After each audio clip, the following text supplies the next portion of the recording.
안녕하세요. 김호준입니다. 지난 토요일 SBS 그것이 알고 싶다. 140억은 누구의 돈인가 편에서 지상파 TV에서는 처음으로 BBK 사건을 본격적으로 다뤘습니다. 핵심 내용은 주가 조작에 속아 천억대 피해를 본 개인 투자자들의 돈을 재판의 승소에 드디어 되돌려받을 수 있게 된 그 돈을 다스라는 회사가 중간에 받아가 버렸다는 겁니다. 다스는 소속에서 졌는데 말이죠. 뉴스공장에서도 몇 주째 다루고 있는 내용입니다. 지난 2007년 대선 당시 BBK 사건은 특검까지 했었습니다. 그 결론에 동의하지 않는 많은 이들이 존재하나 일단 그렇게 일단락됐죠. 하지만 이 140억은 그 이후에 벌어진 일입니다. 재수사의 대상이 될 수 있는 겁니다. 이 돈이 왜 다스러 왔을까요? 이명박 정부의 청와대 민정과 외교부는 왜 이 돈을 다스가 되돌려받도록 도왔을까요? 저는 오늘도 이명박 전 대통령에게 묻습니다. 다스는 누구 겁니까? 김호준의 질문이었습니다.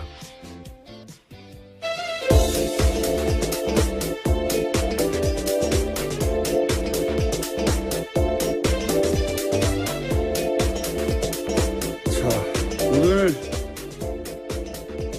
추석 교통 특집 방송으로 진행되고 있습니다. 네, 시사인 김은지입니다. 안녕하세요. 네. 교통 특집 방송인데 제가 아침에 오다 보니까 길에 차가 없어요. 네, 이제 연휴가 시작됐죠. 긴 연휴입니다. 이렇게 교통 특집 방송이면 저희가 하긴 고속도로는 상황이 다를 수 있겠습니다. 시내는 텅텅 비었습니다. 그래서 교통 추석 특집 방송이라 프로그램 협찬 멘트가 있습니다. 예, 그걸 김은지 기자가 해주시기로 좀 전에 연습하시던데, 자, 해주십시오. 네, 김어준의 뉴스공장 명절 특근, 대한민국이 아끼는 물 제주 삼다수, 올해에도 가족을 위해 국가건강검진 꼭 받으세요. 국민건강보험공단, 서민의 원스톱 금융파트너 1397 서민금융통합지원센터, 도착은 빠르게 가는 길은 편하게 U+1 원내비, 고향 가는 길 안전운전이 최고의 보험입니다. 덕케이 손해보험 에듀카, 귀성길 피곤할 땐 든든한 비락식혜로 재충전 비락식혜, 국민과 함께하는 든든한 행복에너지 한국전력에서 함께해주고 계십니다. 야, 어렵구나 이거.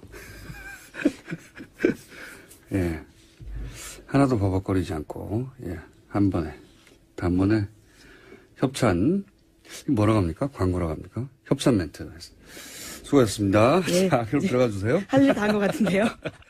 자, 첫 뉴스는 저희는 열흘간의 휴가지만, 예, 휴가라기보다 뭐라 그러죠? 공휴일. 네, 예, 연휴가 시작되죠. 연휴가 시작되지만 세계는 여전히 돌아가고 있습니다. 자, 첫 번째 뉴스는 뭡니까? 네, 중국을 방문한 렉스 틸러슨 미국 국무장관이 미국은 북한과의 대화 채널을 열어두고 대화 가능성을 타진하고 있다고 밝혔습니다. 틸러슨 장관은 9월 30일 베이징에서 시진핑 중국 국가주석 등과 만난 이후에 기자들과 한 말인데요. 그는 북한과 소통 라인을 가지고 있다. 블랙아웃 같은 암담한 상황은 아니다라면서 북한과 두세 개 정도의 채널을 열어두고 있다라고 설명했습니다. 뭐 이 상황은 계속해서 반복되고 있는데 그렇게 되면 또 트럼프 대통령이 또 세게 말하고. 네, 이미 트위터에 그렇게 썼습니다. 예, 그러면 또 진정시키고. 이거를 틸러슨 장관 혹은 뭐 트럼프 대통령과 참모들 간의 어떤 불화나 소통 부재나 이렇게 보는 시각이 여전히 존재하는데 저는 뭐 짜고 치는 고스톱이라고 봅니다. 이제는. 한두 번이 아니라 몇 달째거든요. 짜고 치는 고스톱이라고 보고. 근데 이렇게 거칠게 구석을 짜고 치는 건 처음 보네요. 그리고 이제 이렇게 틸러슨 국무장관이 의료 치면 외무부 장관이죠. 예. 국무장관이 북한, 그러니까 중국을 만나고 북한과 대화하겠다 이런 내용을 얘기하니까 우리 보수 야당에서는 이제 코리아 패싱, 예, 계속 그 주장을 하고 있습니다. 문재인 패싱이라고 하는데 저로서는 참 이 주장은 이게 표준어인가요? 얼척이 없다는 게? 어떤 의미인지는 알겠습니다. 왜냐하면은 그 대북 제재와 대화를 병행하겠다라고 얘기했을 때 보수 야당에서는 지금이 대화할 때가 아니라고 했었어요. 그 맥락에서 지금 할 말은 미국을 공격하거나 그래야 되는 것이고, 지금 패싱한다는 얘기는 왜 우리는 대화 안 하냐는, 여기에 깔려있는 거 아닙니까, 전제가. 게다가 모든 대화 채널을 다 없앤 게 본인들이에요. 예? 모든 대화 채널을 다 없애버렸어요. 그래서 지금 휴전선에서 확성기로 이 대화가 있지 않습니까, 북한이랑? 예. 본인들이 다 없애버린 겁니다. 지난 9년 동안. 그게 비판이 말이 안 되는 거죠. 대화 채널이 있는데도 대화를 못하고 있거나 아니면 본인들이 계속 진작에 대화했었어야지 라고 말할 상황이었거나 하면 이 말이 나올 수 있죠. 어쨌든 보수 야당에서는 그렇습니다. 그리고 미국에서는 대화의 메시지와 그리고 트럼프 대통령의 강성 메시지가 동시에 계속 나온 지가 벌써 한 2달 이상 된 것 같고요. 그러는 와중에 또 북한은 러시아를 만났죠. 네, 틸러슨의 북한과의 대화 채널을 언급한 날요. 북한의 최선희 외무성 북미국장이 러시아 외무부와의 회담이 만족스럽다라고 밝혔습니다. 조선중앙통신도 이번 회담에서 한반도 정세 등에 대한 심도 있는 의견 교환을 했다라고 밝혔는데요. 북한은 아직까지 틸러슨의 발언에 대해서 시인도 부인도 하지 않고 있는 상태입니다. 바쁘게 이제 채널에 돌아가고 있는 중인 것 같아요. 북한은 러시아를 만나고 미국은 중국을 만나고. 네, 또 트럼프 대통령이 11월 달에요. 한중일 연쇄 방문을 앞두고 있어서 국면 전환 시도가 있을 거다라는 전망이 나오고 있습니다. 그때 뭔가 말을 하겠죠. 이때 올 때 한중일을 연쇄 방문하는 거니까 오기 전에 뭘 만들어 놓고 오겠죠. 예. 결론을 지으러 오는 것이지 대화를 처음 시작하러 오는 게 아닐 테니까. 여하간 바쁘게 돌아갑니다. 현재 전쟁은 안 납니다. 그리고 자, 제가 오늘 차 타고 오면서 야 길에 이거 아무도 없는데 뉴스 공장 이 시간이 하면 누가 듣나 라는 생각을 하면서 오늘 좀 널널하게 해야 되겠다 생각하면서 왔어요. 네, 팟캐스트로 다시 듣는 분도 워낙 많으시니까요. 네, 그렇긴 한데 네. 지금 라이브로 듣는 분은 몇 분이나 될까요? 예. 자, 저희가 서울 방송인데 서울 경기 기본적으로는 아침에는 아무도 없었어요. 시내에는 텅텅 비었습니다. 다음 뉴스는 뭡니까? 네, 국방부 댓글 사건 재조사 TF가 내부 통신망 서버를 복원했다라고 밝혔습니다. 그 결과 사이버사의 심리전단이 청와대로 보낸 문건을 무더기로 발견한 건데요. 460건이 넘습니다. 그 내용을 보면 심리전단의 댓글 작전 결과뿐만이 아니라 유명인들의 SNS 동향까지 포함되어 있었는데요. 그러니까 청와대가 군의 댓글 공작을 일일이 보고받았다라는 의혹이 사실로 확인된 겁니다. 그거는 뭐 다들 짐작했던 바인데 저는 그 보고의 루트가 이게 사실 큰 문제라고 봅니다. 이게 전시의 작전 통신하는 망, 예, 군과 청와대가 그 망으로 연예인들 동향 보냈다는 거 아닙니까? 야, 촛불시 어떻게 되고 있다. 아니면 그렇죠. 선거 관련 정보들. 이 망이 국방부와 청와대 사이에 기본적으로 전쟁이 났을 때나 위기 상황에 작전 통신하는 비밀망인데 이런 걸로 이거 했다는 겁니다. 연예인들이 지금 어떠고 보수는 안 보라고 주장해 오는 항상 보수인데 개뿔입니다. 다음 뉴스는요. 네, 이번엔 또 국정원 관련된 소식인데요. 이명박 정부의 국정원이 블랙리스트에 오른 연예인의 마약 투약서를 퍼뜨릴 계획을 세웠다고 합니다. 검찰은 이 계획을 수립하는 데 청와대 지시가 있었는지와 계획이 실제 실행됐는지 수사하고 있는데요. 원세훈 원장 시절 국정원은 심리전단 등을 동원해서 기욱 씨가 프로포폴을 투약했다는 소문을 인터넷과 증권과 찌라시에 유포한다라는 계획을 세워서 상부에 보고했습니다. 보수 정권 하에서 이제 정권의 불리한 사건이 터질 때, 연예인 관련 뉴스가 터지는 경우가 많다. 이런, 음모론이라고 치부되는 이야기들이 있었죠. 예. 모든 연예인 사건이 다 이런 케이스는 아닐지 몰라도, 그렇게 일부러 타이밍을 맞춰 터뜨린 사건이 있었구나. 예. 네, 이번에 증명이 된 건데요. 실제로 2012년을 전후해서 기욱 씨를 포함해서 유명 연예인들의 프로포폴 투약설이 사실도 확인되지 않은 채 급속하게 확산됐었습니다. 그러니까요. 모든 사건이 다 그런 건 아닐지 몰라도, 예, 일부러 터트린 타이밍을 맞춰서, 일부러 터트린 사건이 있었구나라고 강력하게 믿게 만드는 문건이고, 이게 음모론이 아니었던 거예요. 예. 심지어 청와대에서도요, 민정수석실과 홍보수석실에서 관련된 소문을 확인하라고 국정원이 지시했다라고 합니다. 실행이 됐건 안 됐건 여기서 중요한 건 제가 보기엔 여기 이제 이 문건이 구체적으로 실행됐는지 안 됐는지 이 문건 요 특정 문건이 그대로 실행됐는지는 아직 확인이 안 됐는데 중요한 거는 국정원이 연예인 스캔들을 관리한다는 겁니다. 예. 그래서 필요할 때 그걸 터뜨린다 이런 공작을 했다는 거죠. 예. 사실 과거 되돌아보면 이렇게 의심받던 대표적인 사건 중에 하나가 서태지 이지혜 씨 결혼권이었죠. 이혼권. 아, 이혼권. 예, 예. 네. 결혼이 아니군요. 죄송합니다. 네, 결혼도 했으니까 이혼을 하긴 하는데요. 예, 이혼권이 터졌었습니다. 예, 지적 감사하고요. 이중 지적이네요. 예. 예, 도와드린 겁니다. 그 당시에 그 의구심에 나름의 근거가 있었어요. 그 민정수석이 정동기 민정수석이셨습니다. 그때.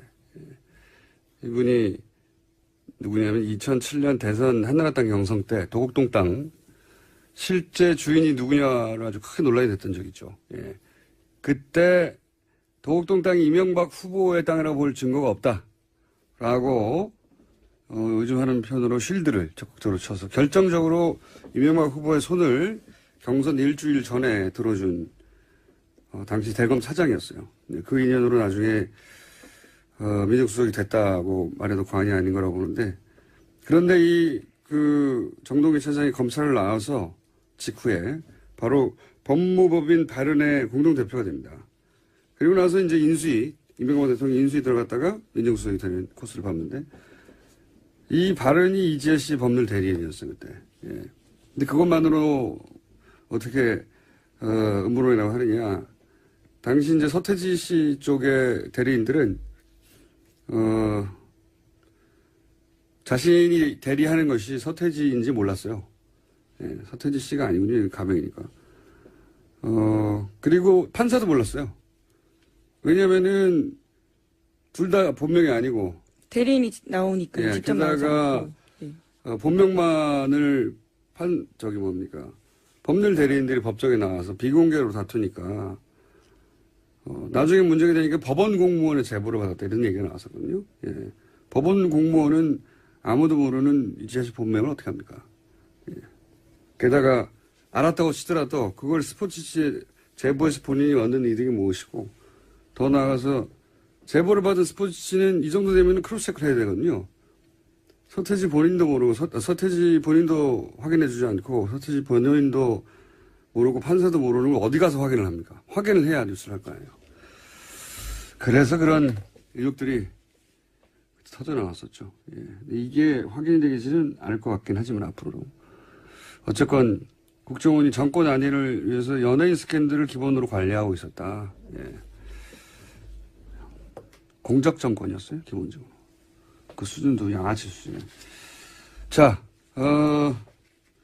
한두 개 더 네. 얘기하면 될 것 같은데요. 예. 공작과 관련된 내용이 또 있는데요. 한겨레 21이 연예인 블랙리스트 관련해서 국정원 문건 14건을 보도했습니다. 내용들이 굉장히 세세한데 연예인들의 퇴출 시기와 방법까지 쓰여 있습니다. 여기에는 윤도현, 김규리뿐만 아니라요. 신해철, 김어준 공장장 이름까지 쓰여 있습니다. 요거는 저희가 직접 취재한 기자를 약 1분 이내에 만나기로 돼 있기 때문에 예.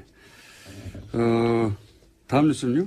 네, 박근혜 전 대통령 재판이 지난주 금요일에도 있었습니다. 여기서 나온 증언이 굉장히 눈길을 끄는데요. 박원호 전 승마협회 전무의 폭로가 있었습니다. 박상진 전 삼성전자 사장이 정유라 씨 승마 지원과 관련해서 VIP란 말을 언급하면서 박근혜 전 대통령이 시킨 일이다라고 했다는 겁니다. 뿐만 아니라 박 전 전무는 세상에 알려지면 탄핵감이기 때문에 입 조심하라는 말도 들었다라고 밝혔습니다. 박근혜 대통령이 말 사주라고 했는데 그게 알려지면 탄핵감이다. 그리고 당신 입 열면 죽는다. 저는 여기서 죽는다는 사회적으로 매장이 아니라 진짜로 죽는다라는 의미였을 수 있다. 이런 생각이 드는데 이 박원호 씨는 핵심이죠. 사실은. 예. 네, 정유라 씨 승마 코치였기도 예. 했고요. 어릴 때부터 관계를 맺어왔고 독일에서 승마 지원을 받게 되는 과정 전체를 다 네, 삼성과의 커넥션 중심에 있습니다. 가장 잘하는 사람인데 1심에서는 1심이 아니라 이전까지는 안 나오다가 예. 아마도 이제 이재용 부회장 판결이 나니까 예, 나와도 된다고 생각하신 건지 또 뭐 몸이 안 좋다고 하니 그게 나아진 건지 이유는 모르겠으나 드디어 처음으로 직접 발언이 나온 겁니다. 네, 적극적으로 진술하고 있는 겁니다. 물론 이제 이건 일방의 주장이긴 한데 이 박원호 전무의 말이 맞다면 삼성은 다 알고 있었던 거죠. 자기들의 행위가 어떤 의미인지. 예. 그 심각성이나 예. 범죄성을 정확하게 다 알고 있어요. 탄핵될 거라고 얘기했었으니까요. 예.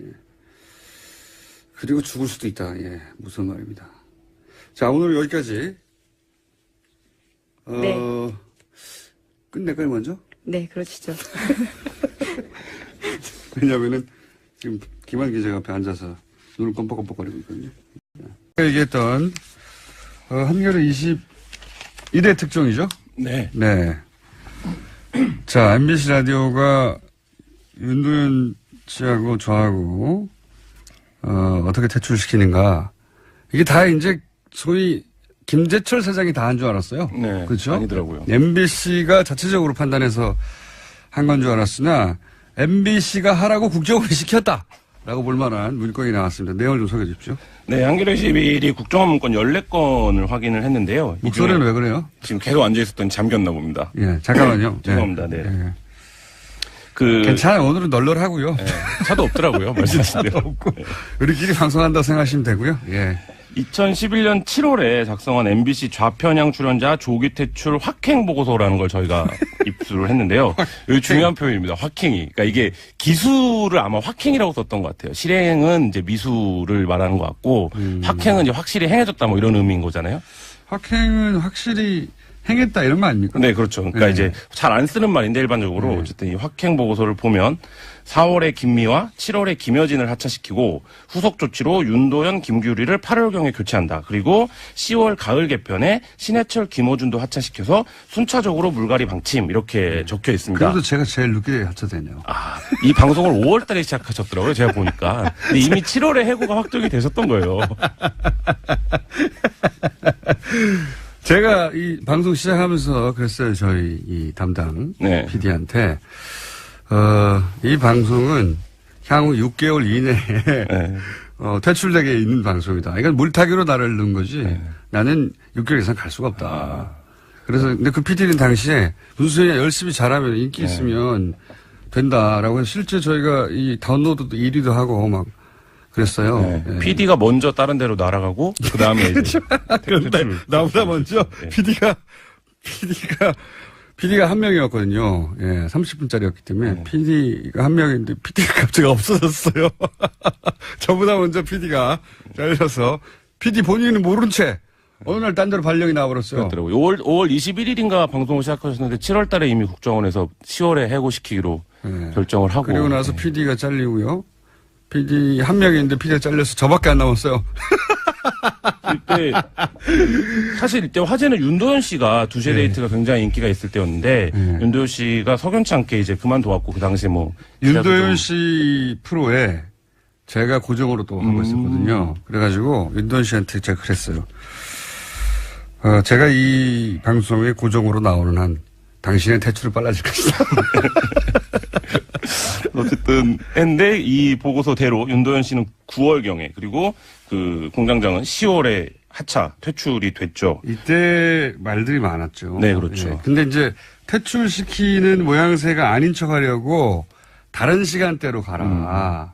라는 제스처를 취했고요. 물론 실제 그런 마음은 없었을 거라고 봅니다. 왜냐하면 퇴출 이렇게 되면 또 공격을 받을 수 있으니까.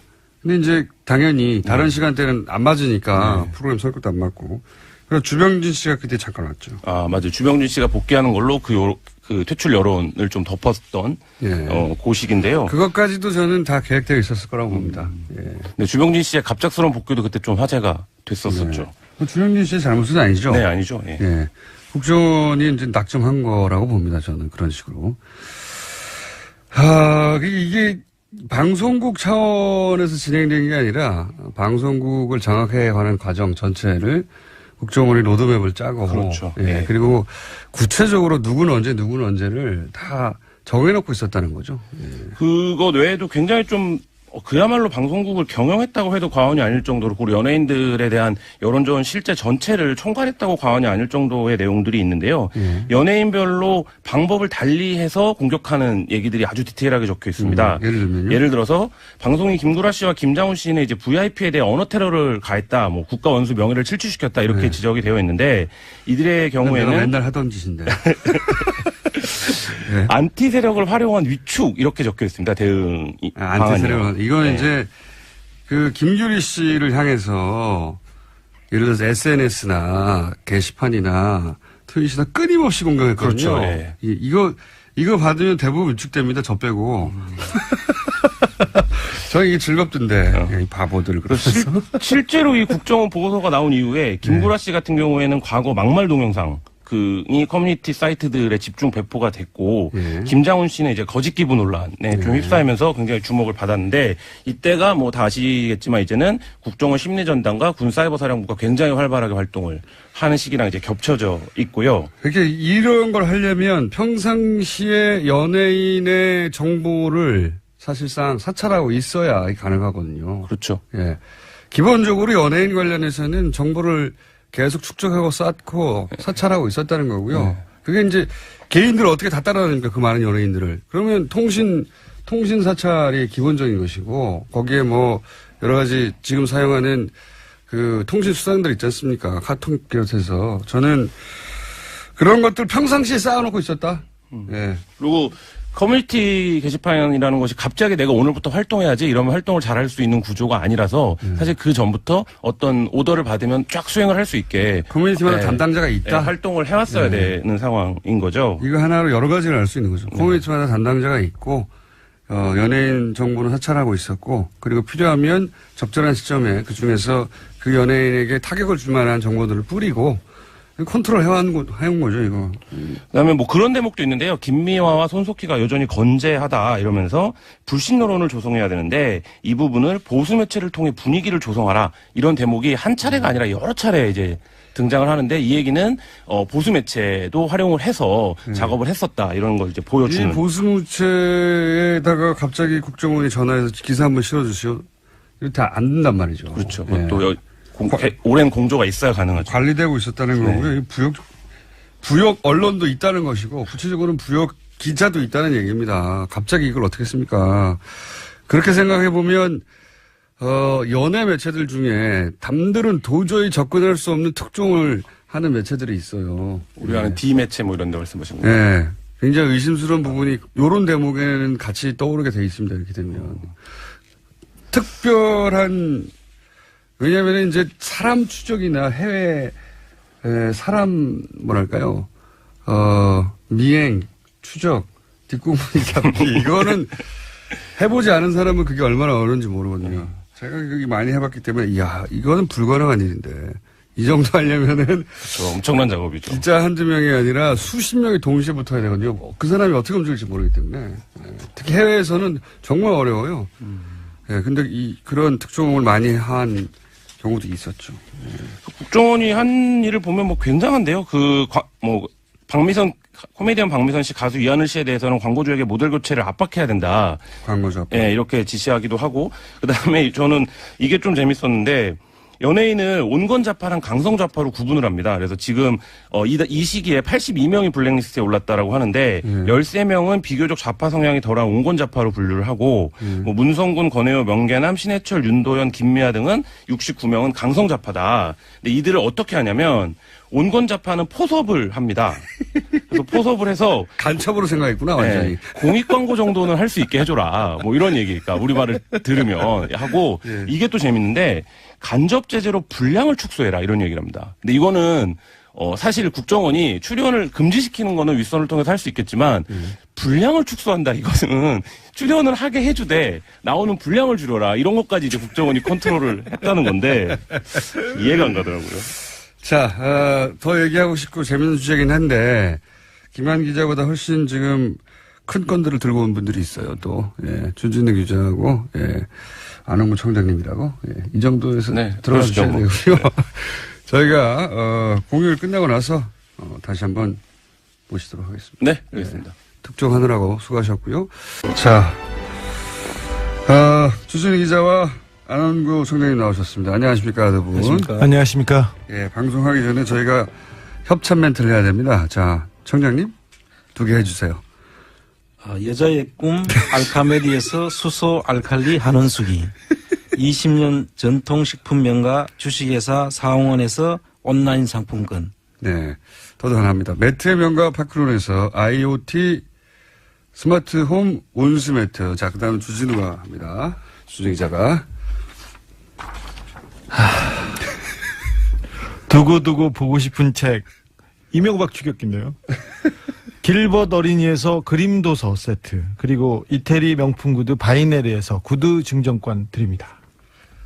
자, 저희 세 사람이 이렇게 별걸 다 시켜.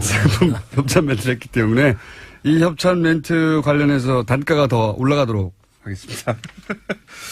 자, 길거리가 텅텅 비었는데 두 분은 또 나오셨습니다. 라이브 하러.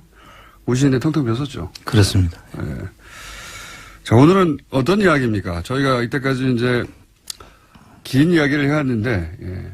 지난, 토요일이죠. 예. 그것이 알고 싶다 해서 저희가 했던 이야기가 좀 압축돼서 나왔어요. 드디어 나오기 시작했어요. 네, 드디어 나오기 시작했습니다. 저희가 140억 돌아간 얘기를 그렇게 한 달 내내 했는데, 예. 그 이야기를, 물론, 저희가 하기 전에 SBS 그것이 알고 싶다 팀에서도 그런 걸 다루려고 생각하고 있을 수도 있죠. 예. 네. 있는데. 왜?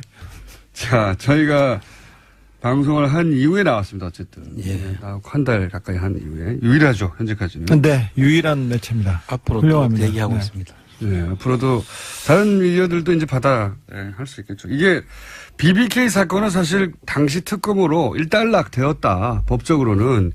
이렇게 생각하는 사람들이 많았어요. 근데 그 결론에 동의하지 못하더라도, 야, 이걸 다시 또 특검하거나 하기는 어렵다. 근데 140억은, 그 이후에 벌어진 일입니다. 네, 그렇습니다. 2011년 2월, 그러니까 이명박 정부 들어서 이명박 대통령이 청와대에 있을 때 해결한 사건입니다. 직접 그러니까요. 해결했습니다. 이게 이제 그 이후에 벌어진 사건이고 정황이기 때문에 BBK 사건 그 자체하고는 별도로 이 돈이 왜 돌아왔는지 수사할 만한 대상이 될 만한 일이 벌어졌어요. 사실 이명박 그 BBK 수사를 했고 이명박 BBK 특검에서 수사한 검사가 검찰 고위 간부가 BBK와 다스 문제는 끝났다. 그렇죠. 하지만 140억에서 무슨 단서가 나온다면 이 수사는 재개될 수 있다 얘기했는데 그 단서가 나온 겁니다. 그러니까 사실 이 140억 그 왔다 갔다 했을 때 2011년인가요? 네. 그때 저랑 주진 기자 그런 얘기 했었거든요. 140억이 없었다면 이 사건을 다시 불러내지 못했을 텐데 이 140억이 이 사건을 다시 불러낼 것이다. 예. 라는 얘기를 무려 6년 전에 했는데 네. 예. 다시 불러지고 있습니다, 지금. 자.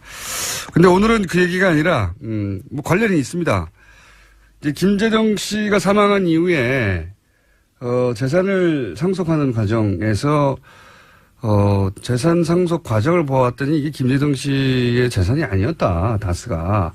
그렇게 보여진다. 이런 얘기 했잖아요. 네. 예. 그러면서 이제 당시 청와대와 다스사에 오갔던 문건을 보면 여러 가지 시나리오가 있는데 그 시나리오를 읽어봐도 김재정 씨 유족의 의지는 상관없이 예.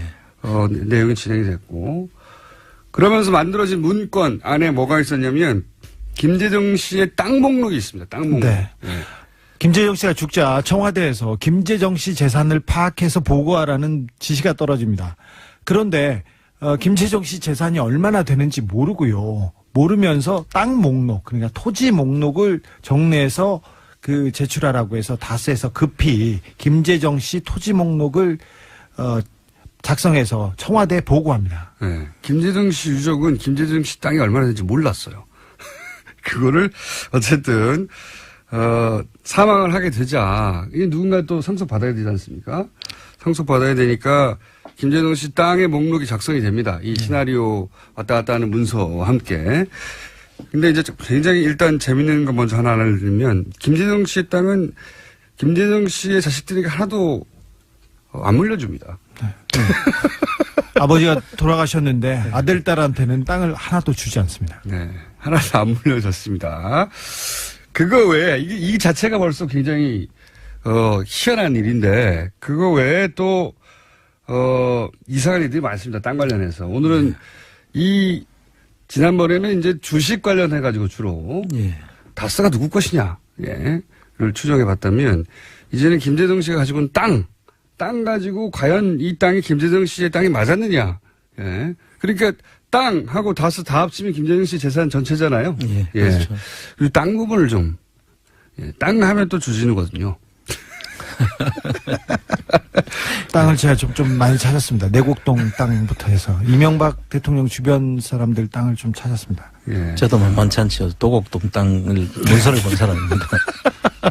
예, 이제 땅 전문가들이 나와서, 예.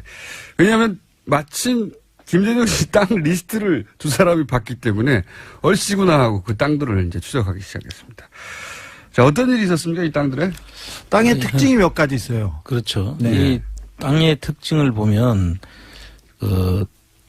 지금 아까 말씀하신 자녀분들한테는 안 갔고요. 네. 저 부인 명의로 해놨습니다. 네. 일단은. 근데 그 부인 명의로 한 것은 있을 수 있는데 네. 그 뒤에 어김없이 근저당권을 설정하거나 예.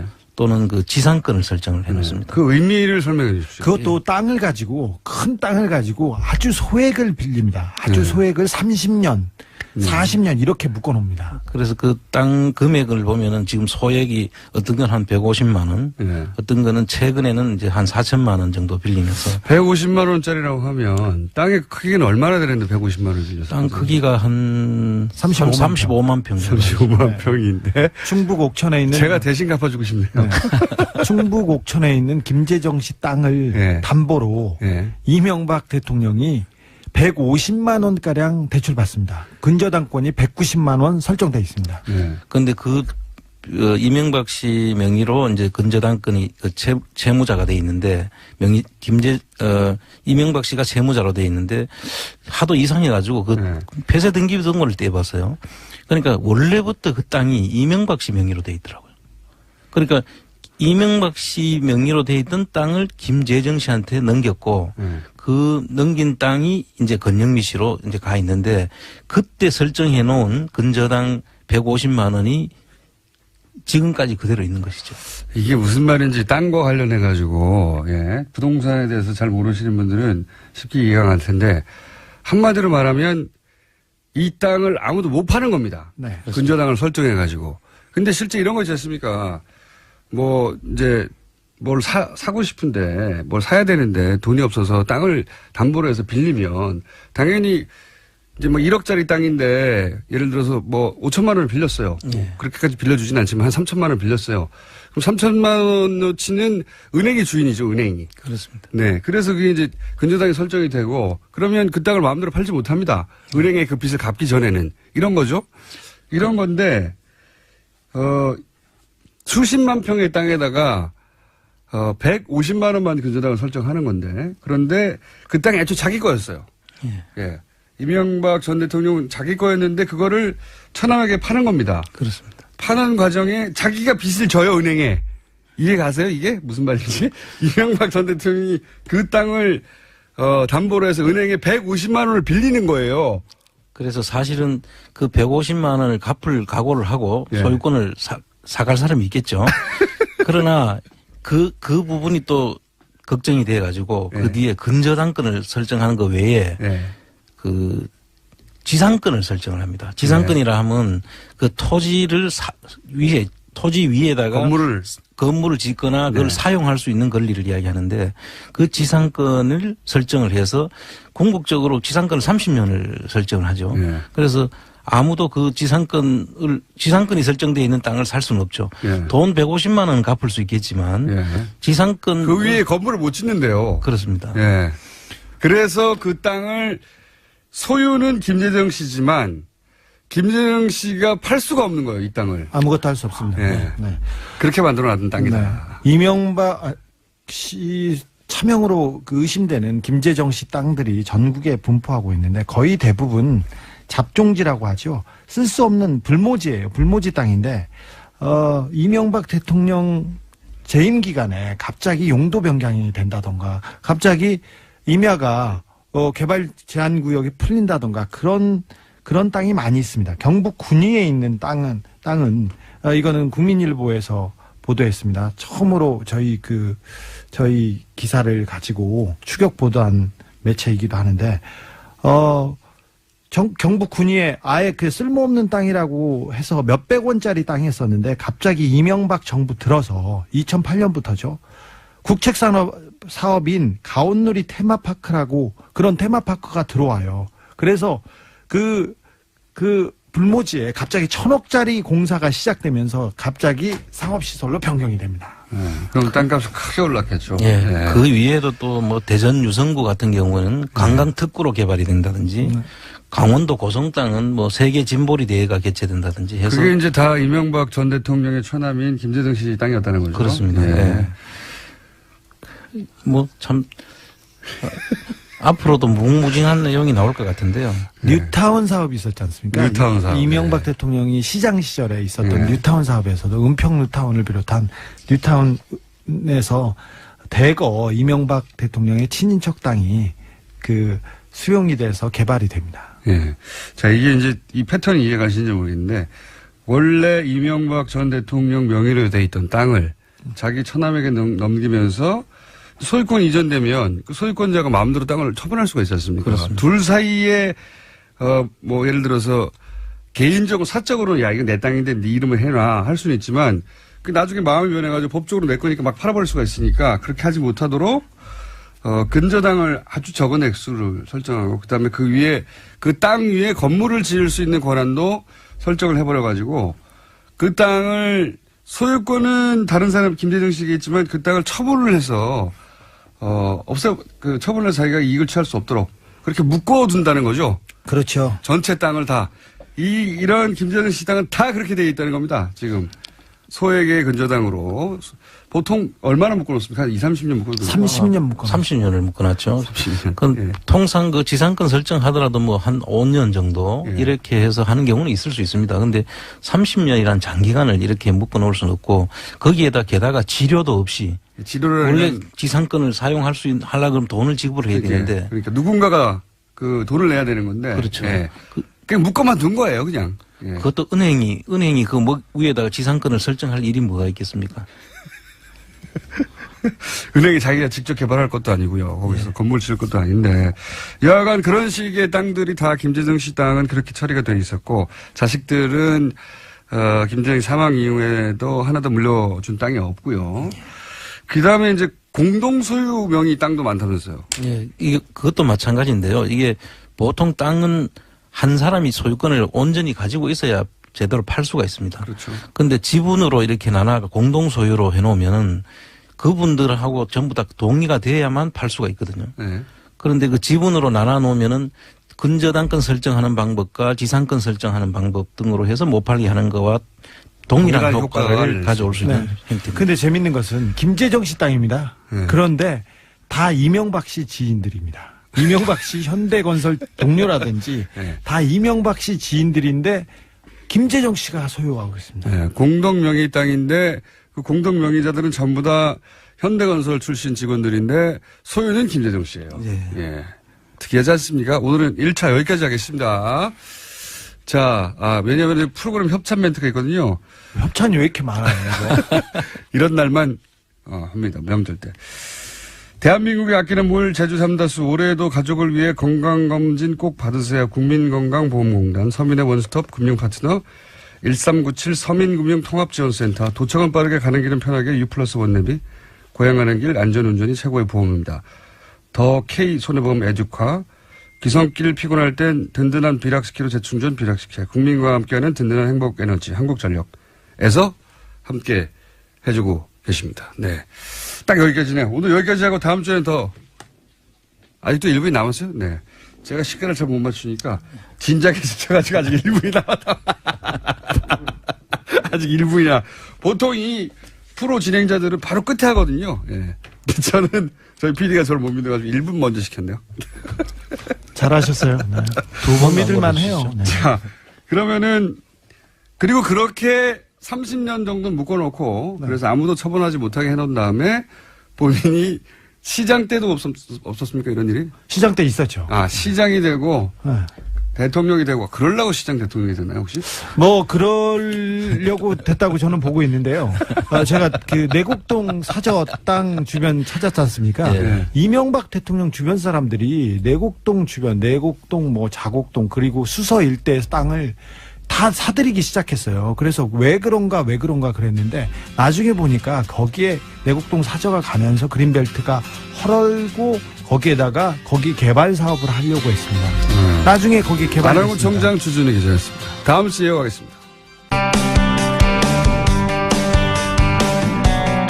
문화유산 답사 하면 이분입니다. 나의 문화유산 답사기 초우 베스트셀러죠. 100만 부가 팔렸던 유홍준 교수님 드디어 서울편을 냈습니다.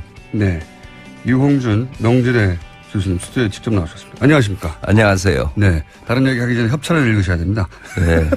자, 협찬을 읽어주십시오. 이게 뭐냐? 김어준의 뉴스공장 명절 특근은 대한민국이 아끼는 물 제주 삼다수. 올해에도 가족을 위해 국가 건강검진 꼭 받으세요. 국민건강보험공단. 서민의 원스톱 금융파트너 1397 서민금융통합지원센터. 도착은 빠르게 가는 길은 편하게 U+1 내비. 고향 가는 길 안전운전이 최고의 보험입니다. 더 K 손해보험 에듀카. 규성길 피곤할 땐 든든한 비락식혜로 재충전 비락식혜. 국민과 함께하는 든든한 행복에너지 한국전력에서 함께 해주고 계십니다.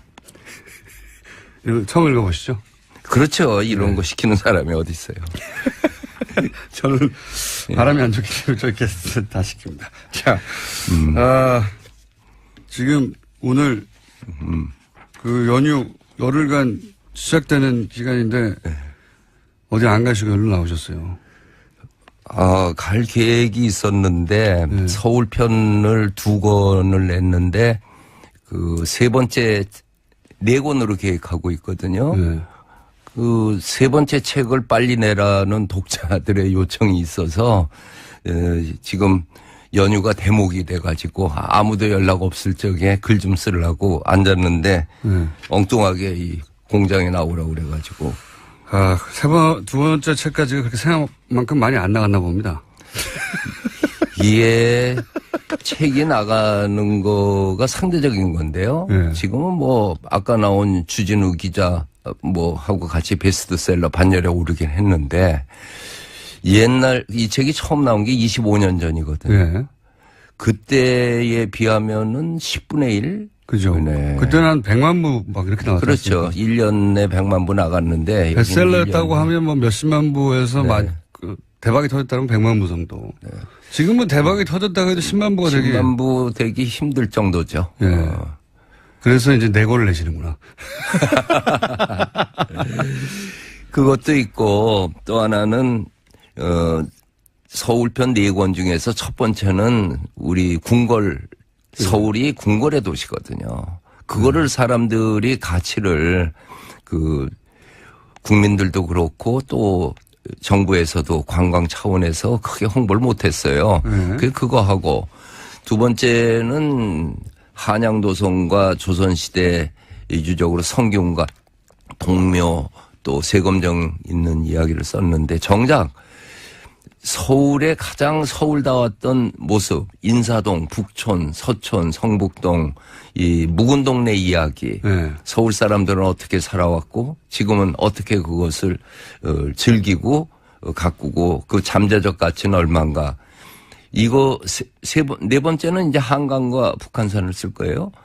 근데 제일 궁금한 거는 요 3번째 거였다고 그걸 빨리 써달라고 그래서 아무튼 써봐야죠. 내 서울 사람이니까. 이 문화유산 답사기가 지금까지 시리즈로 나와서 총 얼마나 나왔습니까?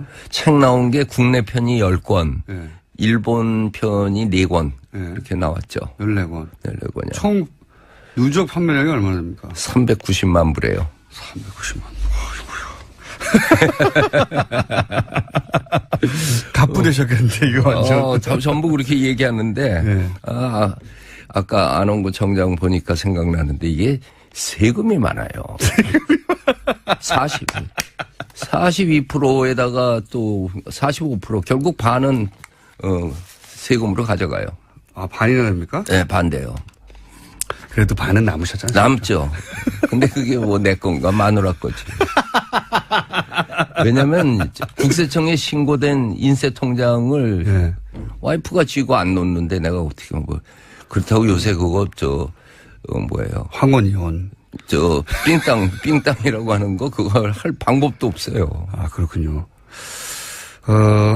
안 되셨고요. 예. 네. 그럼 지금은 사모님 위해서 착취당하는 생활을 지금 몇십 년째 하고 계신 겁니까? 그 대신 이제 나중에 같이 쓰자고 했으니까 잘 갖고 있을 거예요. 같이 쓰자고 했는데 아직도 같이 안 쓰시면 아직 내가 지금 놀 시간이 없으니까 놀 때 같이 놀자고 했어.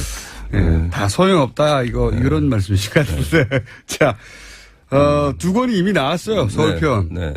나왔고 말씀하셨다시피 이제 궁궐 이야기 하셨고 네. 종묘 이야기도 하셨고 네.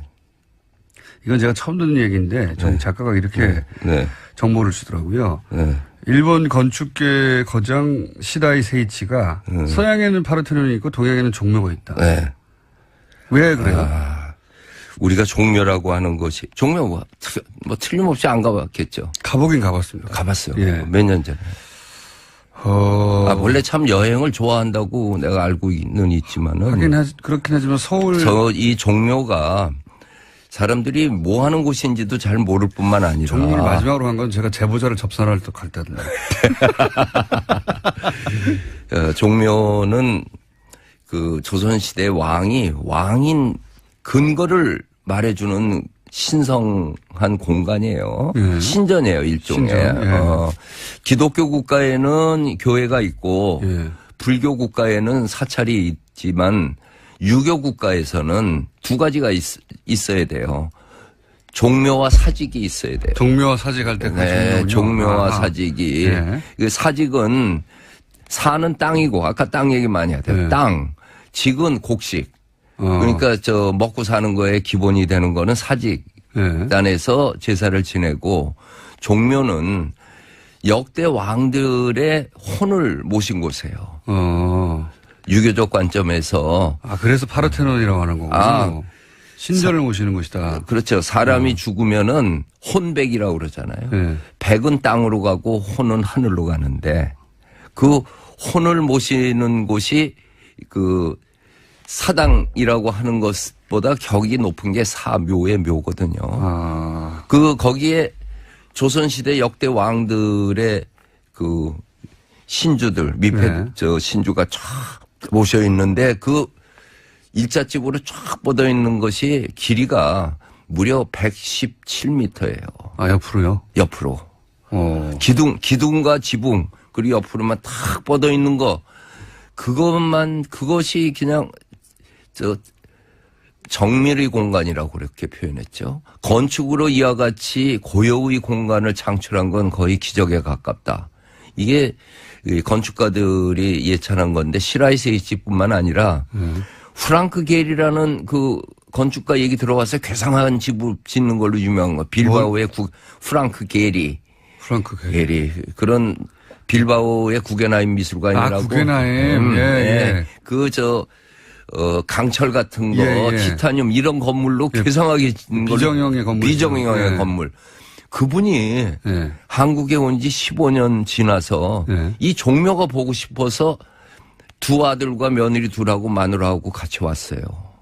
한국을. 그리고 와서 딱 보면서 한 얘기가 이렇게 고요한 공간, 침묵의 공간, 정밀함 있다면은 서양의 파르테논에서나 봤을까? 이게 그분의 얘기예요. 거의 다 외국에서 온 또는 안목 있는 건축가는 오면은 우리 종묘를 보면은 아, 한국의 문화유산에 아주 기가 팍 죽고 존경하는 마음을 가져요. 그 얘기들을 전했어요. 내 얘기로 종묘를 얘기한 게 아니고 예. 세계적인 어떻게 평가를 받고 있는가. 건축가들이 이렇게 한다. 우리도 이것의 가치를 좀 더 깊이 있게 알자. 그 뜻을 했더니 사람들이 아 종묘가 그런 곳이냐고 하면서 왜냐하면 의미 해설을 안 해주니까요. 해줬는데 안 받지 무슨 안 해줘요. 안내판에 보면 써 있는데. 안내판에는 원래 좋은 말만 잔뜩 써 있잖아요. 어딜 가서. 아니 이런 얘기는 안 써 있지 안내판에. 그러니까요. 그러니까 우리끼리 그냥 조화가 많은 건 줄 알았죠. 아니 건물이 뭐 기둥이 몇 개고 맛배 지붕이고 뭐 이런 소리만 있었지. 이 건물이 갖고 있는 그런 미학적인 거에 대해서는 얘기를 안 했지만 근데 요새 이제 가을에 그 종묘 가면은 쓸쓸해요. 거기는 화려한 단풍이 아니거든요. 그렇겠죠, 아무래도. 예. 지금 제사 지내는 곳인데. 예. 그래서 이제 동대문 프라자 DDP 예. 그 설계한 여자 그 자하 하디도 죽었어요. 죽었어요? 예. 죽었어요. 뜬금없이 사망 소식이. 나이 얼마 안 됐는데 예. 왜 죽었습니까? 그 심장마비예요. 죽으면 다 심장마비라고 그러더라. 심장이 멎으면 죽는 거라니까. 네네.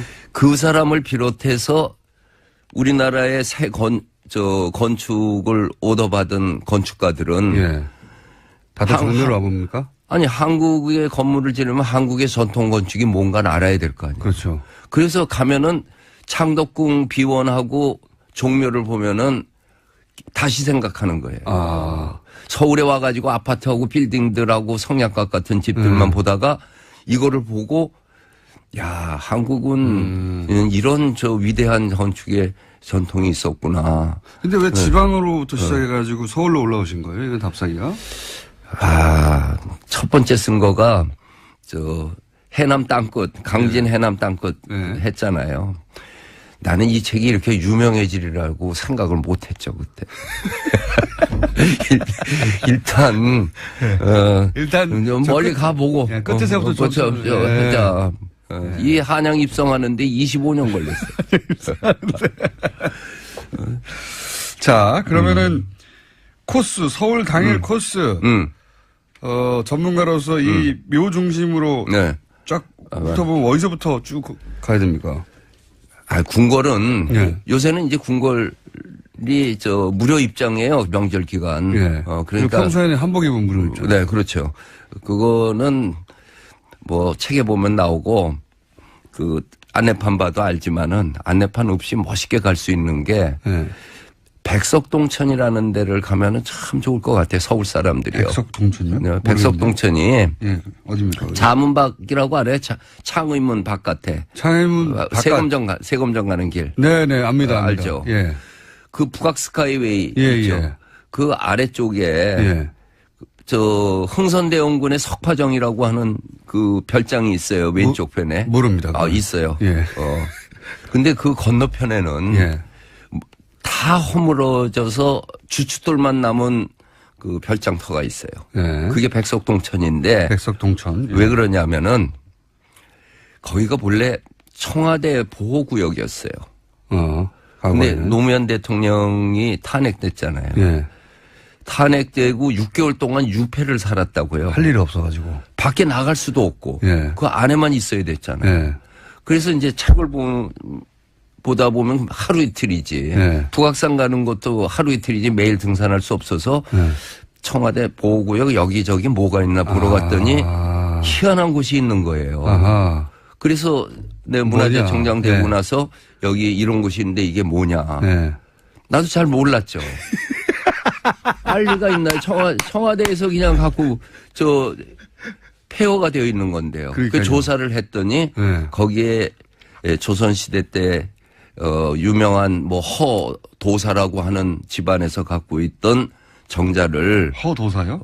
허씨 성을 가진 도사. 이 허경영 씨가 혹시 이쪽하고 관련이 어쨌든 허도사. 그분이 담배를 좋아해 갖고 연객이라고 하는 그 담배 연자에다 손님 객자.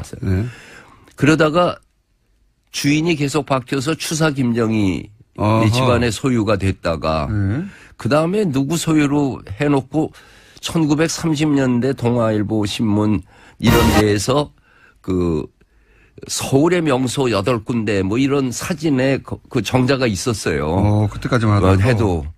그리고 나서 6.25 동란 때 뭐 무너지고 나서 청와대 구역으로 그냥 울타리를 쳐놓고 학자도 모르고 누구도 몰랐던 것인데. 잊혀져 버렸군요. 네.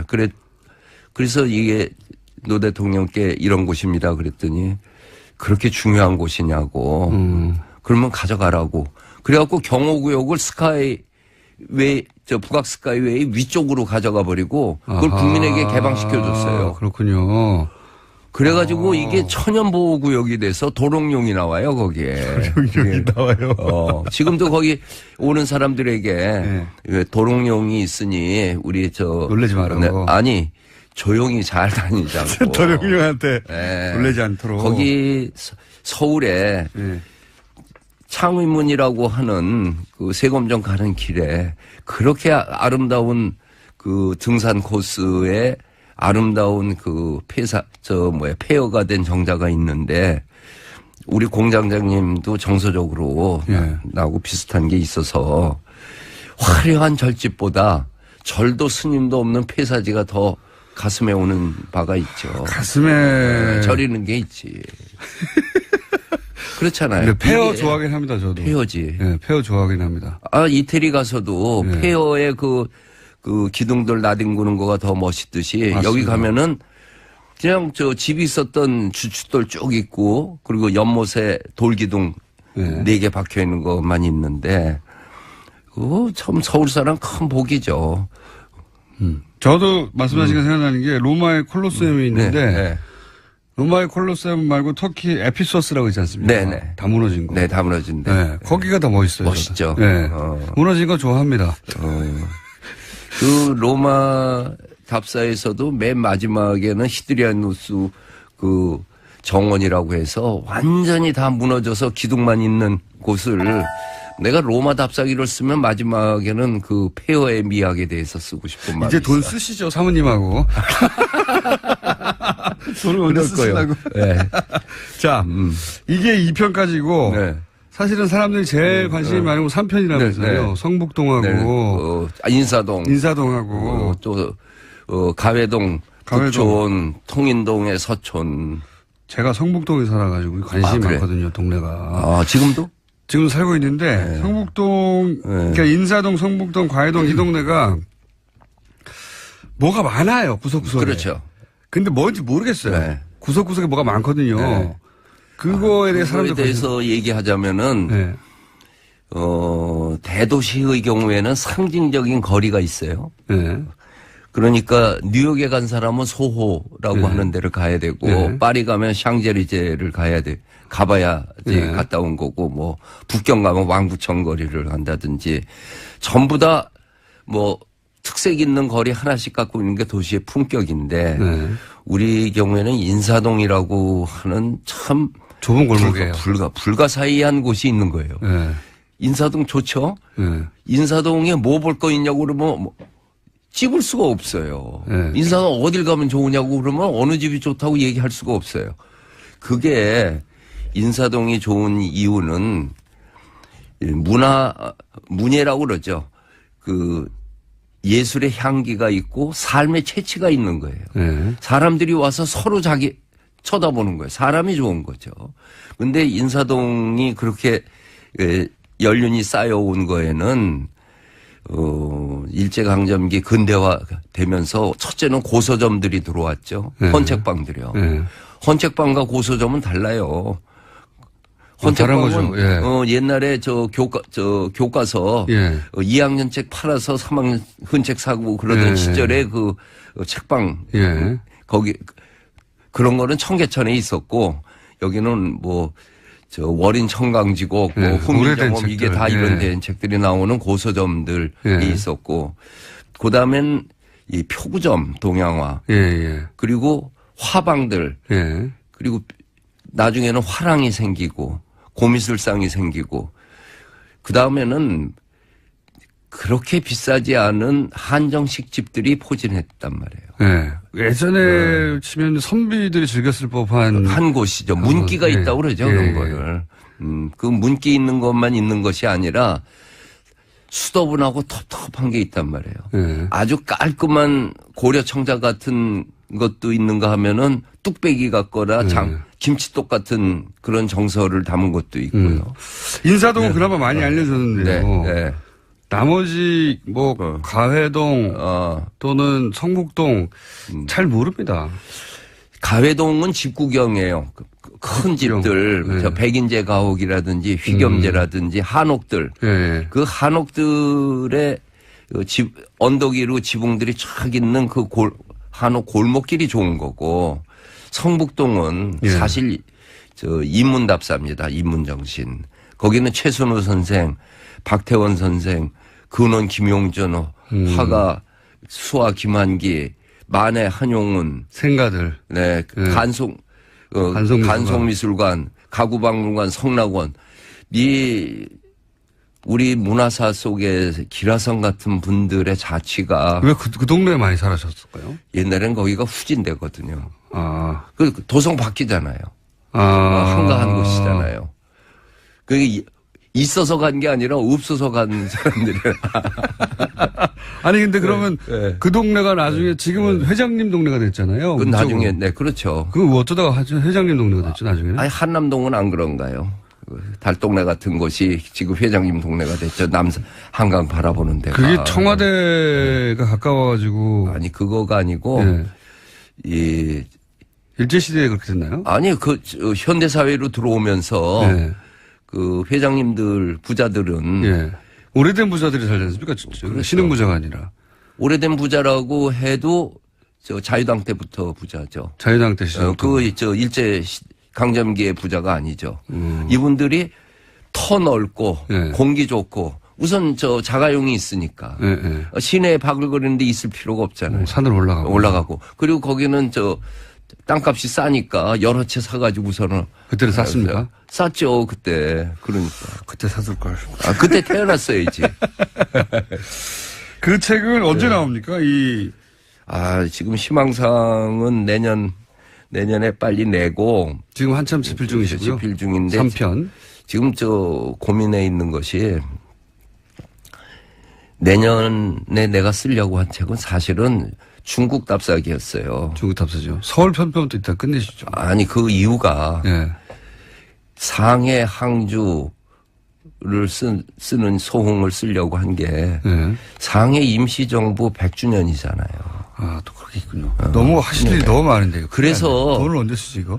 그거를 2019년 전에 예. 3.1운동을 계기니까 2019년 3.1절 전에는 뭐 5월 달에 갔으니까 뭐 5월 전에 어쨌든 상해 임시정부 청사하고 거기에서 윤봉길 의사 투척하고 난 다음에 백범 선생이 수배됐잖아요. 예. 그때 수배될 때 현상금이 지금 돈으로 환산하면 아마 250억이었어요. 그 대단한 인물이었군요, 진짜로. 대단했죠. 그래서 도망가서 이 가흥이라고 하는 곳에 그 여자 뱃사공 있는 거기에 숨어 있었죠. 여자 뱃사공이 있는 곳이라는 것은 거기에 백범의 로맨스도 있죠. 부인은 돌아가시고 그거 좋네요, 스토리.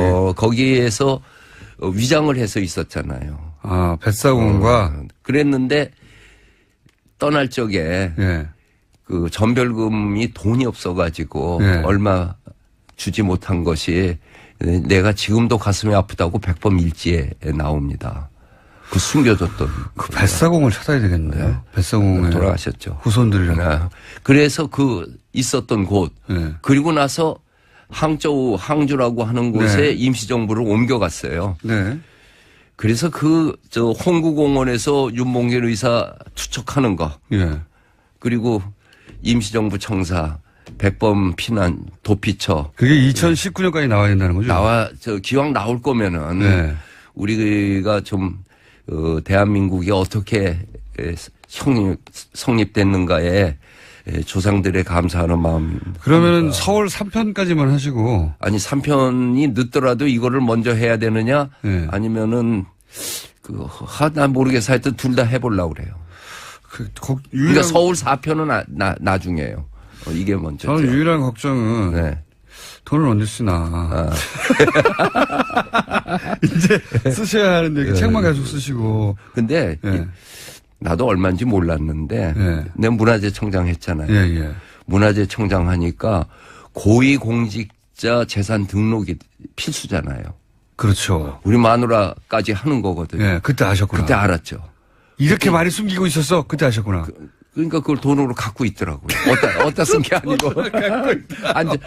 아직 안전하게 있다는 건 내가 그때 확인했죠. 아직 안전하다. 아니, 안전한 게 문제가 아니라 교수님 이제 쓰셔야죠. 쓰겠지, 네. 이제. 그럼 언제 쓰십니까? 이렇게 맨날 책만 써가지고. 이거 해외도 재밌을 것 같고요. 파르테논 신전 얘기도 재밌을 것 같고. 이게 계속 나와야 되는데 이 책 언제 쓰나. 아니, 돈을 언제 쓰나. 책은 맨날 쓰시고. 아니, 본래 나하고 그때 무슨 여행 관계로 해서 심포지움에서 한번 만났죠. 건국대학교. 맞다. 맞지? 예. 어떤 젊은 친구들이 여행 뭐 한다고. 네. 여행 선수들. 맞습니다. 그 오래전 얘기. 오래전 한 10년 됐는데. 네, 예. 그 여행 다니면서 느낀 것들 쓰면은 또 베스트셀러 될 텐데. 그렇긴 한데요. 예. 공장장에. 방송이 더 짭짤해요.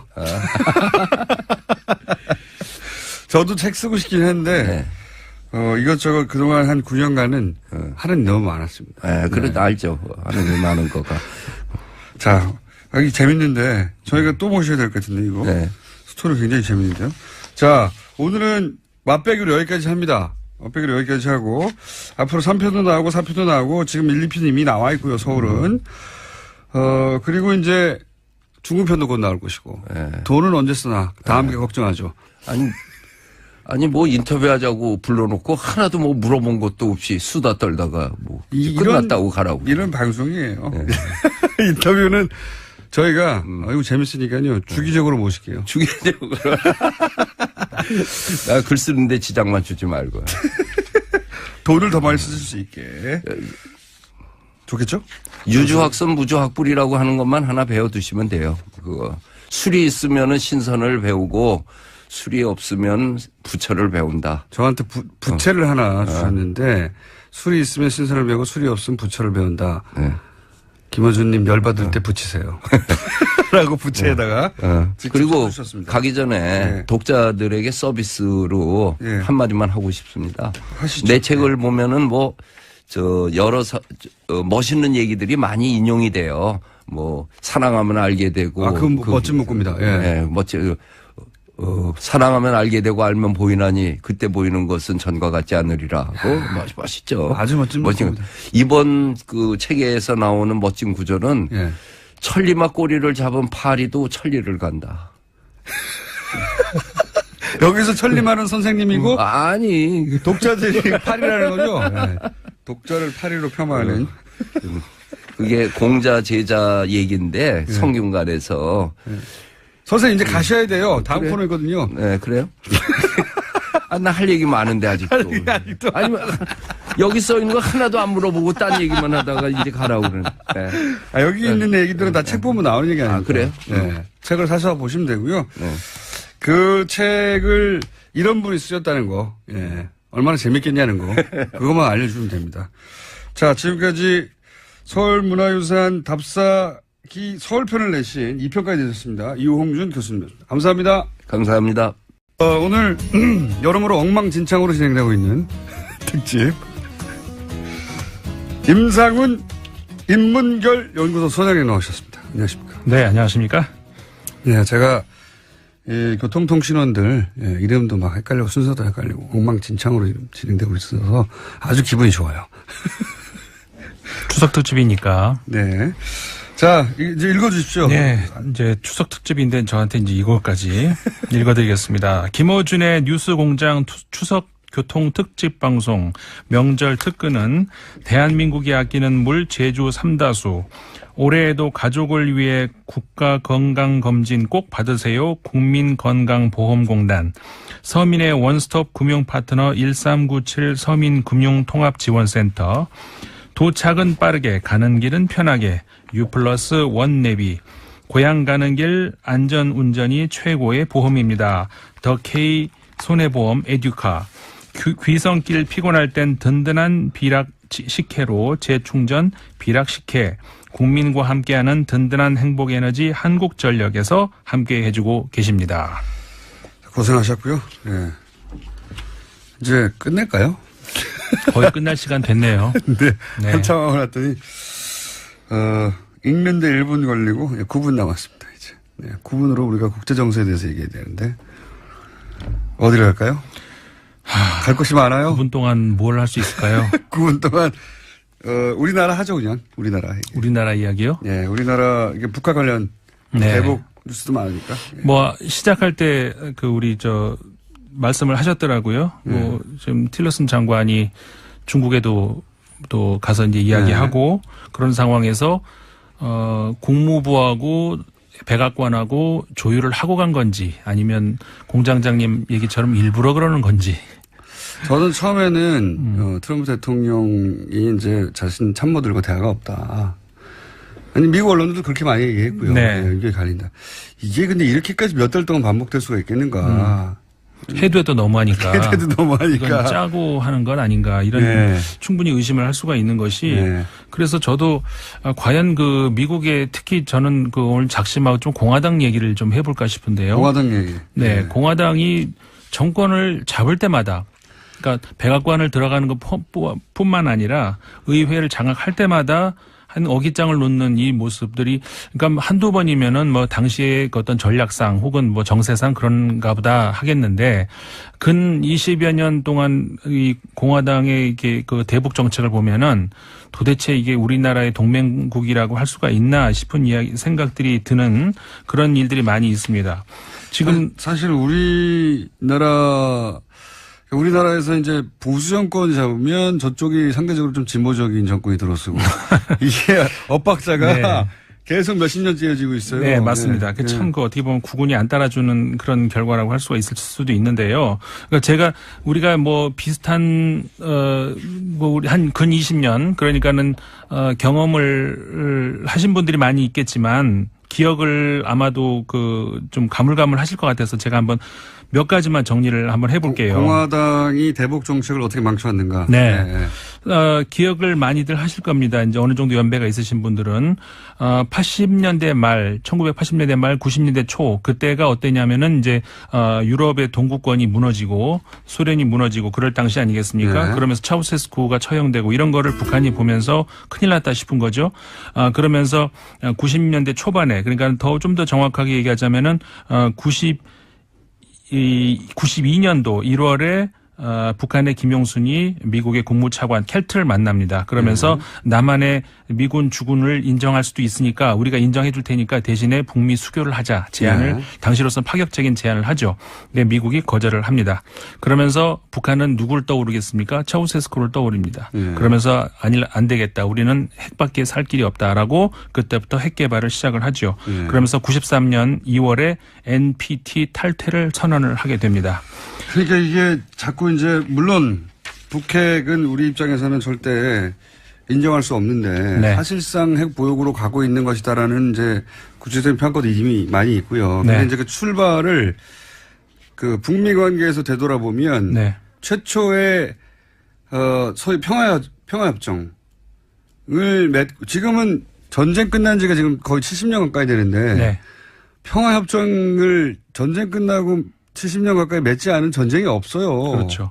우리는 북한이 평화협정을 맺자라고 하는 게 비정상적인 게 아닙니다. 네, 그럼요. 미국이 그거를 못 맺겠다고 하는 게 비정상적인 거죠. 그러니까 이게 비정상적이라고 할 수밖에 없는 것이 한두 번이면은 그런가 보다 하겠는데, 그 다음에 이제 NPT 탈퇴를 선언하면서 그러니까는 이제 미국이 타격을 하겠다, 영변 타격한다 계획이 네네. 나오지 않았습니까? 94년도였는데, 그러면서 이제 바로 직후에 제네바 합의가 나오죠. 예. 하지만 바로 94년 제네바 합의 직후에 미국의 중간 선거에서 민주당이 참패를 하고 공화당이 다시 들어섭니다. 그러면서 공화당이 다시 백지화 시키게 되죠. 네, 부시가 들어선 거죠. 예. 네. 그러면서 근데 그 이후에 다시 또 여러 차례 있습니다만은 대표적으로 2005년도 같은 경우죠. 2005년도에 그 제4차 육자 회담을 통해 가지고 북한이 모든 핵무기를 파괴하겠다, NPT 복귀하겠다 이야기를 네. 합니다. 근데 그때가 정말 아까워요. 그때가. 그렇죠. 근데 그게 2006년에 미국의 상원이 또 북한과의 어떤 그 비확산법 통과하라 해가지고 독자적으로 다시 제재를 시작을 합니다. 그러니까 북한으로서는 더 이상 국제적인 경험도 있었죠. 그러니까 지난번에 란코프 교수 한번 나와서 얘기하시던데 리비아 카다피 얘기도 했었죠. 그 당시에 미국이 뭐라고 했냐면은 리비아를 봐라. 그것서 너희들이 교훈을 얻어라. 근데 거꾸로 교훈을 얻잖아요. 예. 왜냐하면 리비아가 핵개발 포기하고 미국의 프로그램 쭉 따라갔는데 어느 순간 덮쳐가지고 그렇죠. 사실은. 핵을 포기한 결과가 그렇게 났잖아요. 네, 덮쳐가지고 리비아를 제거했죠. 작년에도 똑같이 작년 초에도 그런 일이 있었습니다. 작년에 미국이 뭐라고 했냐면은 이란을 봐라. 이란처럼 하면 너희들도 이제 그 국제사회에 나오고 우리 다 같이 살 수 있다라고 분명히 얘기를 했거든요. 작년 트럼프가 뒤집지 1월에 않습니까 지금. 또 뒤집잖아요. 네. 그러니까 북한이 이런 걸 들으면서 결국 핵 포기가 어떤 결과가 나온다는 걸 지금 두 번씩이나 지금 양치기 소년도 아니고 이런 와중에 지금 이렇게 나오면은 결국 우리가 지금 북한하고 적대하고 있기 때문에 당연히 북한이 하는 말을 믿을 수 없고 또 북한도 약속을 많이 어긴 건 사실이고 물론이죠. 실제 네. 그리고 북한이 억지를 부리는 것도 사실이긴 하나 네. 그 북한이 그렇게 나오게 만드는 큰 역할을 미국이 동시에 또 했다는 것도 지적해둬야 됩니다. 그렇죠. 네. 그러니까는 북한이 적대국이고 우리가 이제 아직은 휴전 중이고 전쟁 중에 있죠. 그런데 그런 중에서 미국과의 동맹 관계를 한다면 동맹국으로서 믿게 해줘야 되는데 도대체 신뢰가 가지 않는 이런 행동들이 자꾸 반복이 되니까 지금에 와가지고도 트럼프 정권이 또 예를 들어서 국제사회에 아까 이제 말씀드렸던 이란의 경우도 또 다시 백지화 시키려고 하고 이런 상황에서 북한에 어떤 신뢰를 줄 수 있겠느냐. 그리고 지금 외신들은 어떤 보도를 하고 있냐면은 지금 미국에서 북한 특수가 지금 그래서 이제 방위 산업체들이 주가가 올라가고 있다. 이런 보도들이 그렇죠. 나오고 있거든요. 네. 그리고 국방 예산 늘리고 지금 이게 이제 그래서 한편으로는 물론 당연히 이제 김정은 체제와 트럼프 체제의 이제 말싸움 국면으로 자기들 캐릭터 때문에 그런 것도 있겠으나 이게 군산 복합체를 위해서 의도적으로 키우는 면이 있지 않냐 이렇게도 말하면 저는 증거는 없지만 충분히 그렇게 있을 수 있다고 보고요. 주가도 올라가고 무기도 많이 팔 테니까. 일본도 마찬가지입니다. 일본이 그 사실상 이건 또 영국 언론이 보도를 했어요. 그대로 북한이 일본 상공을 넘어가는 핵을 미사일을 발사를 할 때 과연 아베 총리가 실망을 했겠느냐 반대라는 거죠. 좋아했죠, 당연히. 예. 그러니까 그런 여러 가지를 봤을 때 이 얘기도 있어요. 그 얘기 생각나니까. 네. 이란 핵 협상을 핵 합의를 미국이 다시 뒤집는 이유가 뭐냐라고 분석할 때 저 이제 사우디 무기 많이 팔게 생겼다 이제. 그러니까요. 그 네. 얘기 하거든요. 예. 그렇죠. 이제 그런 것들을 봤을 때 미국과 일본의 동맹 관계 그거는 분명히 확실해 보입니다. 하지만 자꾸 이런 식으로 하면은 우리나라하고 이해관계가 같다고 볼 수만은 없지 않겠느냐 이런 생각이 들면서 미국은 미국의 이익을 위해서 움직이는 거죠. 그러니까요. 예. 그 미국하고 북한하고 전면전을 할 가능성은 제로죠. 없지만 혹시 있을 수도 있는 어떤 그 돌발 상황 어떤 그런 것들이 있다면 미국이 피해갈 리가 없죠. 그런 피해는 우리 남쪽에서 입을 수밖에 없습니다. 그렇기 때문에 이해관계를 미국하고 우리하고 궁극적으로 같이 갈 수는 없는 거고, 그런 것들을 우리가 맹목적인 미국과의 동맹이니까 같은 목소리를 내야 된다. 그거는 굉장히 조심을 해야 된다는 거죠. 그러니까요. 저는 그래서 북한 관련 뉴스를 전할 때는 미국의 언론을 주로 거론하지 않습니까? 네. 미국의 언론들이 특히 트럼프 트위터 막 생중계하고 그러는데 완전 생중계 우리나라 포탈이 아니 트럼프 대통령의 트위터가 외교 정책이 아니에요.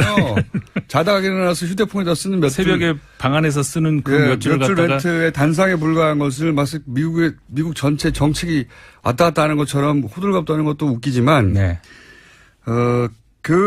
설사 미국의 이제 정교한 정책이 정해지더라도 미국 정책만을 고스란히 받아들이지 않고 이렇게 전체 그림 속에서 봐야 된다. 그렇죠. 미국 큰 그림에서 봐야 된다 이런 말씀을 드리고 싶었는데 시간이 부족해서 뭐 큰 그림은 충분히 다 나오지 않았습니다. 그래서. 네, 뭐 충분히 말씀을 드렸는지 모르겠습니다만은 네. 이 코너에서 앞으로 시간이 날 때마다 계속 말씀을 드리겠습니다. 자, 여기까지 하겠습니다. 지금까지 임상훈 소장님, 명절날 나오시다 고생하셨고요.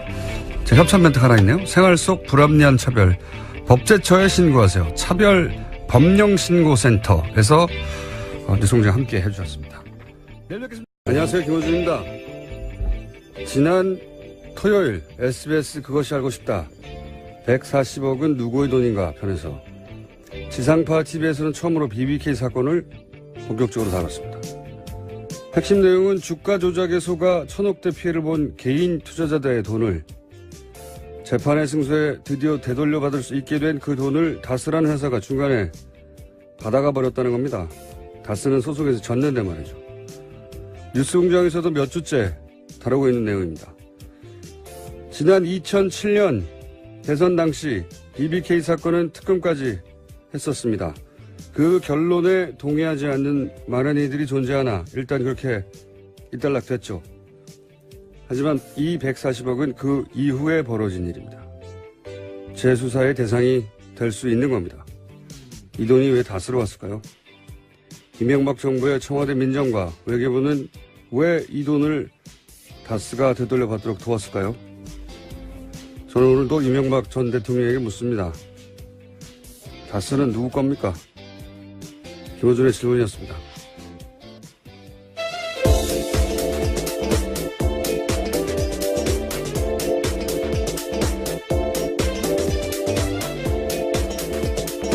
자, 오늘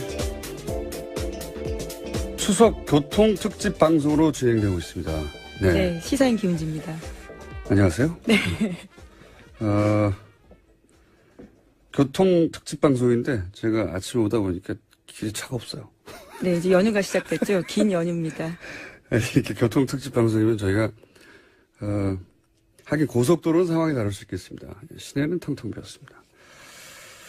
그래서 교통 추석 특집 방송이라 프로그램 협찬 멘트가 있습니다. 예, 그걸 김은지 기자가 해주시기로 좀 더 연습하시던데, 자, 해주십시오.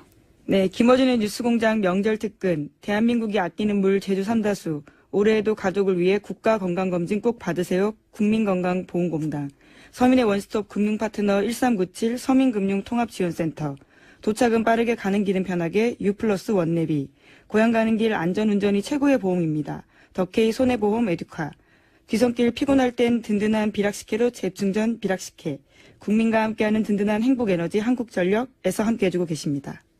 야, 어렵구나, 이거. 예. 하나도 버벅거리지 않고, 예. 단번에 협찬, 뭐라고 합니까? 광고라고 합니까? 협찬 멘트.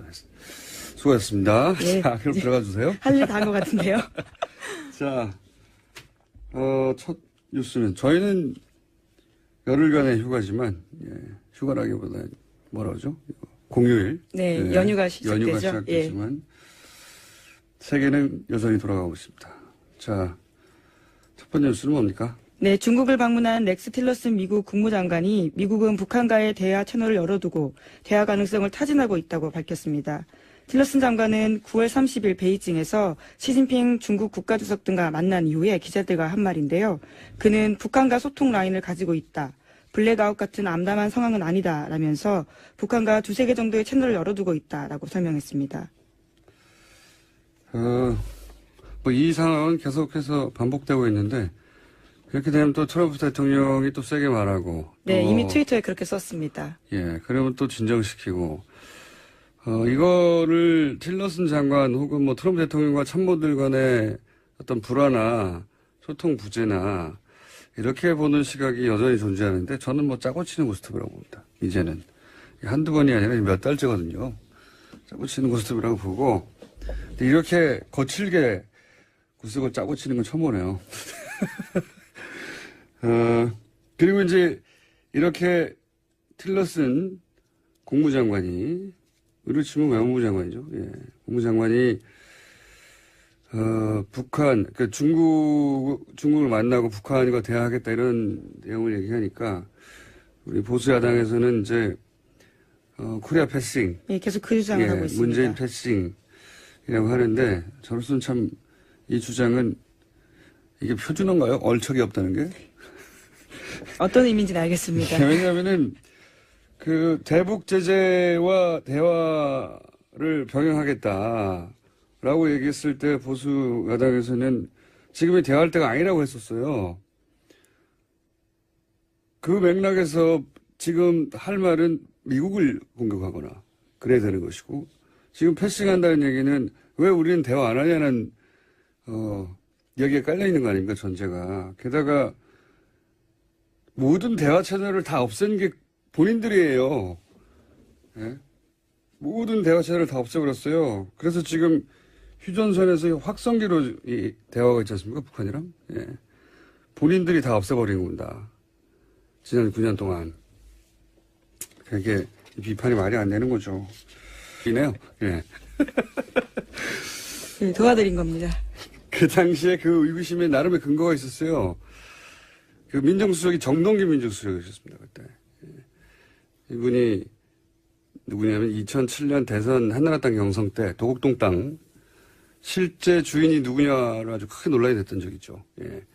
그때 도곡동 땅이 이명박 후보의 땅이라고 볼 증거가 없다라고 요즘 하는 표현으로 쉴드를 적극적으로 쳐서 결정적으로 이명박 후보의 손을 경선 일주일 전에 들어준 당시 대검 차장이었어요. 그 인연으로 나중에 민정수석이 됐다고 말해도 과언이 아닌 거라고 보는데 그런데 그 정동기 차장이 검찰을 나와서 직후에 바로 법무법인 발언의 공동대표가 됩니다. 그리고 나서 이제 이명박 대통령이 인수위 들어갔다가 민정수석이 되는 코스를 밟는데 이 발언이 이지혜 씨 법률 대리인이었어요, 그때. 예. 근데 그것만으로 어떻게, 음모론이라고 하느냐. 당시 이제 서태지 씨 쪽의 대리인들은, 자신이 대리하는 것이 서태지인지 몰랐어요. 예, 서태지 씨가 아니군요. 가명이니까. 그리고 판사도 몰랐어요. 왜냐면은, 둘 다 본명이 아니고, 대리인이 나오니까 예, 직접 게다가 나오지 않고. 예. 본명만을 법률 대리인들이 법정에 나와서 비공개로 다투니까 나중에 문제가 되니까 법원 공무원의 제보를 받았다 이런 얘기가 나왔었거든요. 예. 법원 공무원은 아무도 모르는 이지혜 씨 본명을 어떻게 합니까? 예. 게다가 알았다고 치더라도 그걸 스포츠지에 제보해서 본인이 얻는 이득이 무엇이고 더 나아가서 제보를 받은 스포츠는 이 정도 되면 크로스체크를 해야 되거든요. 서태지 본인도 모르고, 서태지 본인도 확인해주지 않고, 서태지 변호인도 모르고, 판사도 모르는 걸 어디 가서 확인을 합니까? 확인을 해야 뉴스를 할 거 아니에요. 그래서 그런 의혹들이 터져 나왔었죠. 예. 이게 확인이 되지는 않을 것 같긴 하지만 앞으로도. 어쨌건 국정원이 정권 안위를 위해서 연예인 스캔들을 기본으로 관리하고 있었다. 예. 공적 정권이었어요, 기본적으로. 그 수준도 양아치 수준이에요. 자, 한두 개 더 네. 얘기하면 될 것 같은데요. 예. 공작과 관련된 내용이 또 있는데요. 한겨레 21이 연예인 블랙리스트 관련해서 국정원 문건 14건을 보도했습니다. 내용들이 굉장히 세세한데 연예인들의 퇴출 시기와 방법까지 쓰여 있습니다. 여기에는 윤도현, 김규리뿐만 아니라요. 신해철, 김어준 공장장 이름까지 쓰여 있습니다. 요거는 저희가 직접 취재한 기자를 약 1분 이내에 만나기로 되어 있기 때문에 예. 다음 뉴스는요? 네, 박근혜 전 대통령 재판이 지난주 금요일에도 있었습니다.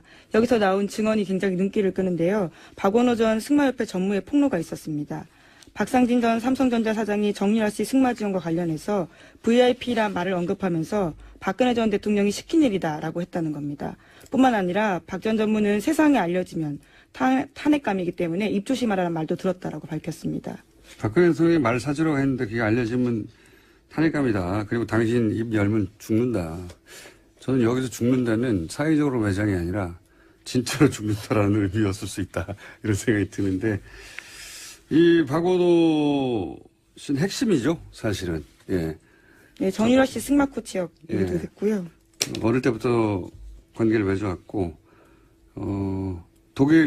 독일에서 승마 지원을 받게 되는 과정 전체를 다 네, 삼성과의 커넥션 중심에 있습니다. 가장 잘하는 사람인데, 1심에서는 1심이 아니라 이전까지는 안 나오다가, 예. 아마도 이제 이재용 부회장 판결이 나니까, 예, 나와도 된다고 생각하신 건지, 또 뭐, 몸이 안 좋다고 하니 그게 나아진 건지, 이유는 모르겠으나 드디어 처음으로 직접 발언이 나온 겁니다. 네, 적극적으로 진술하고 있는 겁니다. 물론 이제 이건 일방의 주장이긴 한데, 이 박원호 전무의 말이 맞다면 삼성은 다 알고 있었던 거죠. 자기들의 행위가 어떤 의미인지. 예. 그 심각성이나, 예. 범죄성을 정확하게 다 알고 있어요. 탄핵될 거라고 얘기했었으니까요. 예. 그리고 죽을 수도 있다. 예. 무슨 말입니다. 자, 오늘 여기까지. 네. 끝낼까요, 먼저? 네, 그러시죠. 왜냐면은 지금 김한 기자가 앞에 앉아서 눈을 껌뻑껌뻑거리고 있거든요. 얘기했던 한겨레 21회 특종이죠? 네. 네. 자, MBC 라디오가 윤도현 씨하고 저하고 어떻게 퇴출시키는가. 이게 다 이제 소위 김재철 사장이 다 한 줄 알았어요. 네. 그렇죠? 아니더라고요. MBC가 자체적으로 판단해서 한 건 줄 알았으나 MBC가 하라고 국정원이 시켰다. 라고 볼 만한 문건이 나왔습니다. 내용을 좀 소개해 주십시오. 네, 한겨레 21이 국정원 문건 14건을 확인을 했는데요. 이 목소리는 중에 왜 그래요? 지금 계속 앉아있었더니 잠겼나 봅니다. 예, 잠깐만요. 죄송합니다. 네. 그 괜찮. 대화 채널이 있는데도 대화를 못 하고 있거나 아니면 본인들이 계속 진작에 대화했었어야지라고 말할 상황이었거나 하면 이 말이 나올 수 있죠. 어쨌든 보수 야당에서는 그렇습니다. 그리고 미국에서는 대화의 메시지와 그리고 트럼프 대통령의 강성 메시지가 동시에 계속 나온 지가 벌써 한 2달 이상 된 것 같고요. 그러는 와중에 또 북한은 러시아를 만났죠. 네, 틸러슨의 북한과의 대화 채널을 언급한 날요. 북한의 최선희 외무성 북미국장이 러시아 외무부와의 회담이 만족스럽다라고 밝혔습니다. 조선중앙통신도 이번 회담에서 한반도 정세 등에 대한 심도 있는 의견 교환을 했다라고 밝혔는데요. 북한은 아직까지 틸러슨의 발언에 대해서 시인도 부인도 하지 않고 있는 상태입니다. 바쁘게 이제 채널에 돌아가고 있는 중인 것 같아요. 북한은 러시아를 만나고 미국은 중국을 만나고. 네, 또 트럼프 대통령이 11월 달에요. 한중일 연쇄 방문을 앞두고 있어서 국면 전환 시도가 있을 거다라는 전망이 나오고 있습니다. 그때 뭔가 말을 하겠죠. 이때 올 때 한중일을 연쇄 방문하는 거니까 오기 전에 뭘 만들어 놓고 오겠죠. 예. 결론을 지으러 오는 것이지 대화를 처음 시작하러 오는 게 아닐 테니까. 여하간 바쁘게 돌아갑니다. 현재 전쟁은 안 납니다. 그리고 자, 제가 오늘 차 타고 오면서 야 길에 이거 아무도 없는데 뉴스공장 이 시간이 하면 누가 듣나 라는 생각을 하면서 오늘 좀 널널하게 해야 되겠다 생각하면서 왔어요. 네, 팟캐스트로 다시 듣는 분도 워낙 많으시니까요. 네, 그렇긴 한데 네. 지금 라이브로 듣는 분은 몇 분이나 될까요? 예. 자, 저희가 서울 방송인데 서울 경기 기본적으로는 아침에는 아무도 없었어요. 시내에는 텅텅 비었습니다. 다음 뉴스는 뭡니까? 네, 국방부 댓글 사건 재조사 TF가 내부 통신망 서버를 복원했다라고 밝혔습니다. 그 결과 사이버사의 심의전단이 청와대로 보낸 문건을 무더기로 발견한 건데요. 460건이 넘습니다. 그 내용을 보면 심의전단의 댓글 작전 결과뿐만이 아니라 유명인들의 SNS 동향까지 포함되어 있었는데요. 그러니까 청와대가 군의 댓글 공작을 일일이 보고받았다라는 의혹이 사실로 확인된 겁니다. 뭐 그거는 뭐 다들 짐작했던 바인데 저는 그 보고의 루트가 이게 사실 큰 문제라고 봅니다. 이게 전시의 작전 통신하는 망, 예, 군과 청와대가 그 망으로 연예인들 동향 보냈다는 거 아닙니까? 야, 촛불시 어떻게 되고 있다. 아니면 그렇죠. 선거 관련 정보들.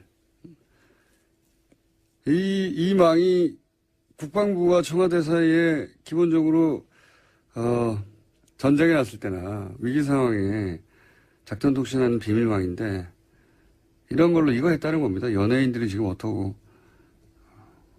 보수는 안 보라고 주장해 오는 항상 보수인데, 예, 개뿔입니다.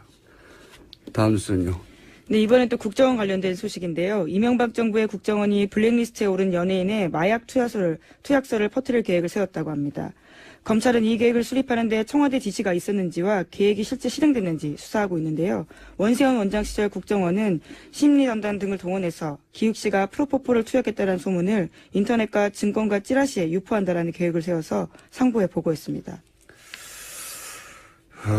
보수 정권 하에서 이제 정권의 불리한 사건이 터질 때, 연예인 관련 뉴스가 터지는 경우가 많다. 이런, 음모론이라고 치부되는 이야기들이 있었죠. 예. 모든 연예인 사건이 다 이런 케이스는 아닐지 몰라도, 그렇게 일부러 타이밍을 맞춰 터뜨린 사건이 있었구나. 예. 네, 이번에 증명이 된 건데요. 실제로 2012년을 전후해서 기욱 씨를 포함해서 유명 연예인들의 프로포폴 투약설이 사실도 확인되지 않은 채 급속하게 확산됐었습니다. 그러니까요. 모든 사건이 다 그런 건 아닐지 몰라도, 예, 일부러 터뜨린 타이밍을 맞춰서 일부러 터뜨린 사건이 있었구나라고 강력하게 믿게 만드는 문구니까 이게 음모론이 아니었던 거예요. 예. 네, 심지어 청와대에서도요, 민정수석실과 홍보수석실에서 관련된 소문을 확인하라고 국정원이 지시했다라고 합니다. 실행이 됐건 안 됐건 여기서 중요한 건 제가 보기엔 여기 이제 이 문건이 구체적으로 실행됐는지 안 됐는지 이 문건 요 특정 문건이 그대로 실행됐는지는 아직 확인이 안 됐는데 중요한 거는 국정원이 연예인 스캔들을 관리한다는 겁니다. 예. 그래서 필요할 때 그걸 터뜨린다. 이런 공작을 했다는 거죠. 예. 사실 과거 되돌아보면 이렇게 의심받던 대표적인 사건 중에 하나가 서태지 이지혜 씨 결혼권이었죠. 예. 이혼권. 아, 이혼권. 예, 예. 네. 결혼이 아니군요. 죄송합니다. 네, 결혼도 했으니까 이혼을 하긴 하는데요. 예, 이혼권이 터졌었습니다. 예, 지적 감사하고요. 이중 지적이. 그다음에 뭐 그런 대목도 있는데요. 김미화와 손석희가 여전히 건재하다 이러면서 불신 노론을 조성해야 되는데 이 부분을 보수 매체를 통해 분위기를 조성하라 이런 대목이 한 차례가 아니라 여러 차례 이제 등장을 하는데 이 얘기는 보수 매체도 활용을 해서 작업을 했었다 이런 걸 이제 보여주는. 이 보수 매체에다가 갑자기 국정원이 전화해서 기사 한번 실어주시오. 이거 다 안 된단 말이죠. 그렇죠. 예. 또 오랜 공조가 있어야 가능하죠. 관리되고 있었다는 네. 거고요. 부역 언론도 있다는 것이고 구체적으로는 부역 기자도 있다는 얘기입니다. 갑자기 이걸 어떻게 했습니까? 그렇게 생각해 보면 연예 매체들 중에 남들은 도저히 접근할 수 없는 특종을 하는 매체들이 있어요. 우리가 아는 D 매체 뭐 이런 데 말씀하시는 네. 거예요. 굉장히 의심스러운 부분이 이런 대목에는 같이 떠오르게 돼 있습니다. 이렇게 되면 특별한 왜냐하면 이제 사람 추적이나 해외 사람 뭐랄까요 미행 추적 뒷공무니 잡기 이거는 해보지 않은 사람은 그게 얼마나 어려운지 모르거든요. 제가 여기 많이 해봤기 때문에 이야 이거는 불가능한 일인데 이 정도 하려면은 그렇죠. 엄청난 작업이죠. 기자 한두 명이 아니라 수십 명이 동시에 붙어야 되거든요. 그 사람이 어떻게 움직일지 모르기 때문에 특히 해외에서는 정말 어려워요. 근데 그런 특종을 많이 한 경우도 있었죠. 국정원이 한 일을 보면 뭐 굉장한데요.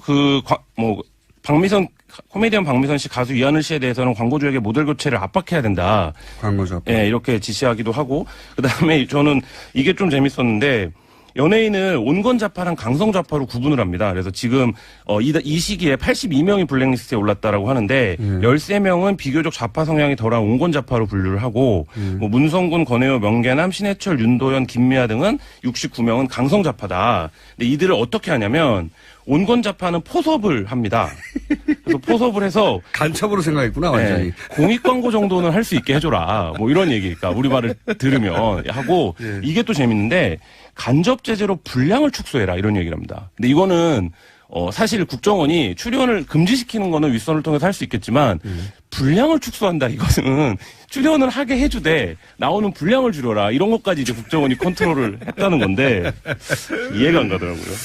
자, 더 얘기하고 싶고 재밌는 주제긴 한데 김한 기자보다 훨씬 지금 큰 건들을 들고 온 분들이 있어요. 또 주진우 기자하고 안홍무 총장님이라고 이 정도에서 네, 들어가 그러시죠, 주셔야 뭐. 되고요. 저희가 공휴일 끝나고 나서 다시 한번 모시도록 하겠습니다. 네, 알겠습니다. 특종하느라고 수고하셨고요. 자, 주진우 기자와 안홍무 총장님 나오셨습니다. 안녕하십니까, 두 분. 안녕하십니까. 예, 방송하기 전에 저희가 협찬 멘트를 해야 됩니다. 자, 청장님 2개 해주세요.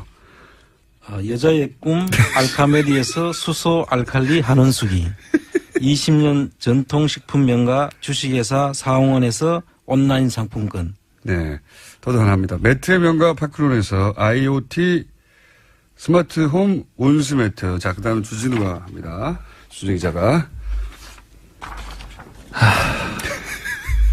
두고두고 보고 싶은 책. 이명박 추격기인데요.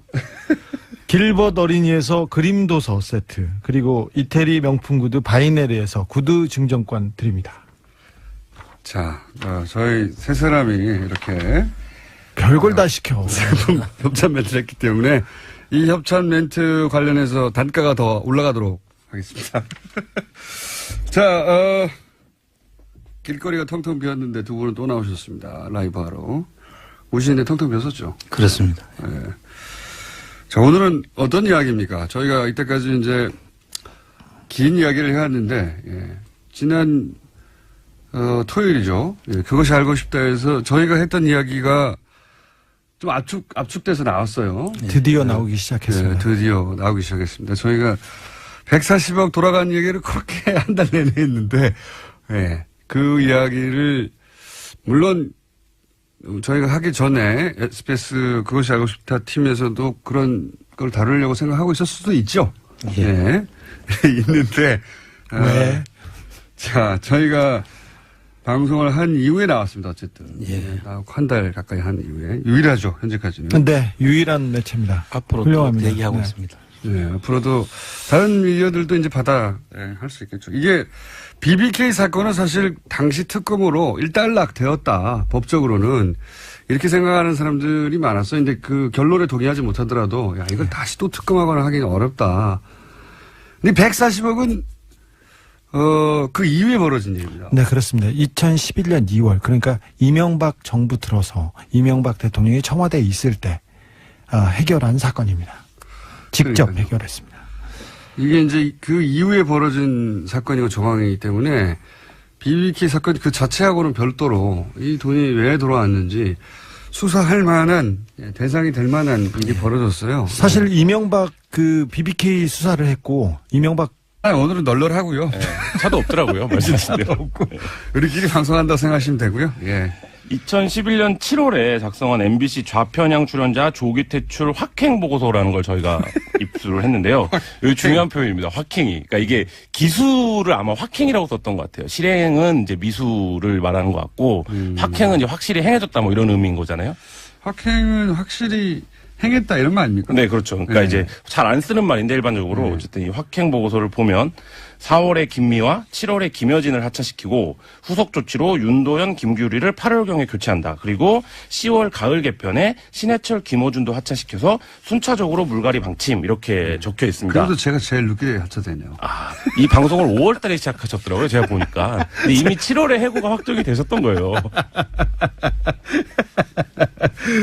제가 이 방송 시작하면서 그랬어요. 저희 이 담당 PD한테 이 방송은 향후 6개월 이내에 퇴출되게 있는 방송이다. 이건 물타기로 나를 넣은 거지.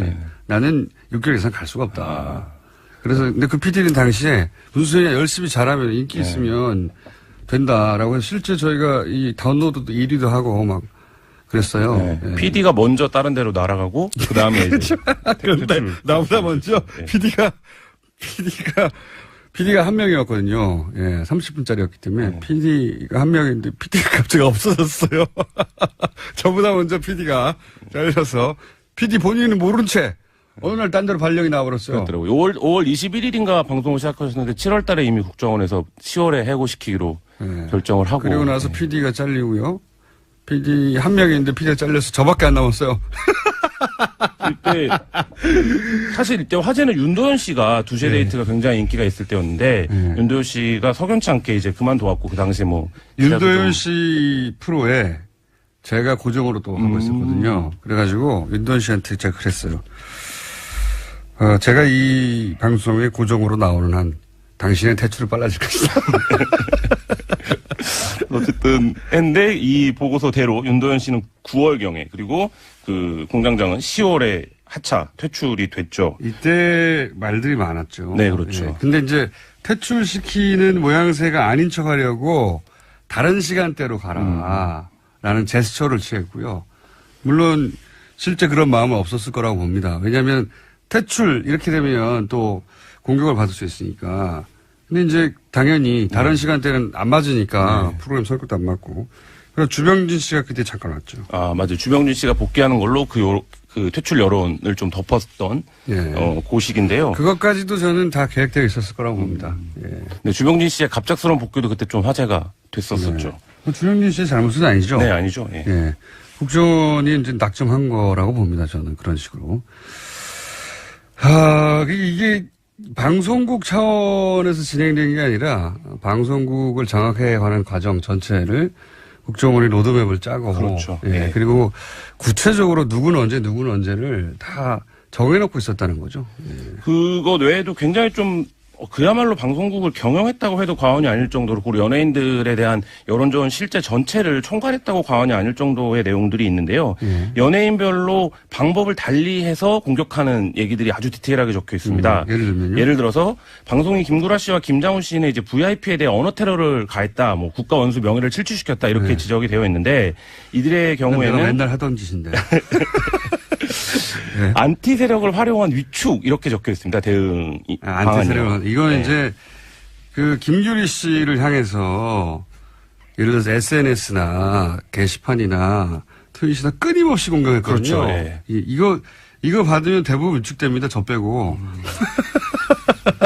저는 이게 즐겁던데 이 바보들 그래서 실제로 이 국정원 보고서가 나온 이후에 김구라 씨 같은 경우에는 과거 막말 동영상 이 커뮤니티 사이트들에 집중 배포가 됐고 김장훈 씨는 이제 거짓 기부 논란에 좀 휩싸이면서 굉장히 주목을 받았는데 이때가 뭐 다 아시겠지만 이제는 국정원 심리전단과 군사이버사령부가 굉장히 활발하게 활동을 하는 시기랑 이제 겹쳐져 있고요. 이렇게 이런 걸 하려면 평상시에 연예인의 정보를 사실상 사찰하고 있어야 가능하거든요. 그렇죠. 예. 기본적으로 연예인 관련해서는 정보를 계속 축적하고 쌓고 사찰하고 있었다는 거고요. 그게 이제 개인들을 어떻게 다 따라다닙니까? 그 많은 연예인들을. 그러면 통신 사찰이 기본적인 것이고 거기에 뭐 여러 가지 지금 사용하는 그 통신 수단들 있지 않습니까? 카톡 비롯해서 저는 그런 것들 평상시에 쌓아놓고 있었다. 예. 그리고 커뮤니티 게시판이라는 것이 갑자기 내가 오늘부터 활동해야지 이러면 활동을 잘할 수 있는 구조가 아니라서 사실 그 전부터 어떤 오더를 받으면 쫙 수행을 할 수 있게 커뮤니티마다 담당자가 있다. 활동을 해왔어야 되는 상황인 거죠. 이거 하나로 여러 가지를 알 수 있는 거죠. 커뮤니티마다 담당자가 있고 연예인 정보는 사찰하고 있었고 그리고 필요하면 적절한 시점에 그중에서 그 연예인에게 타격을 줄 만한 정보들을 뿌리고 컨트롤 해온 거죠 이거.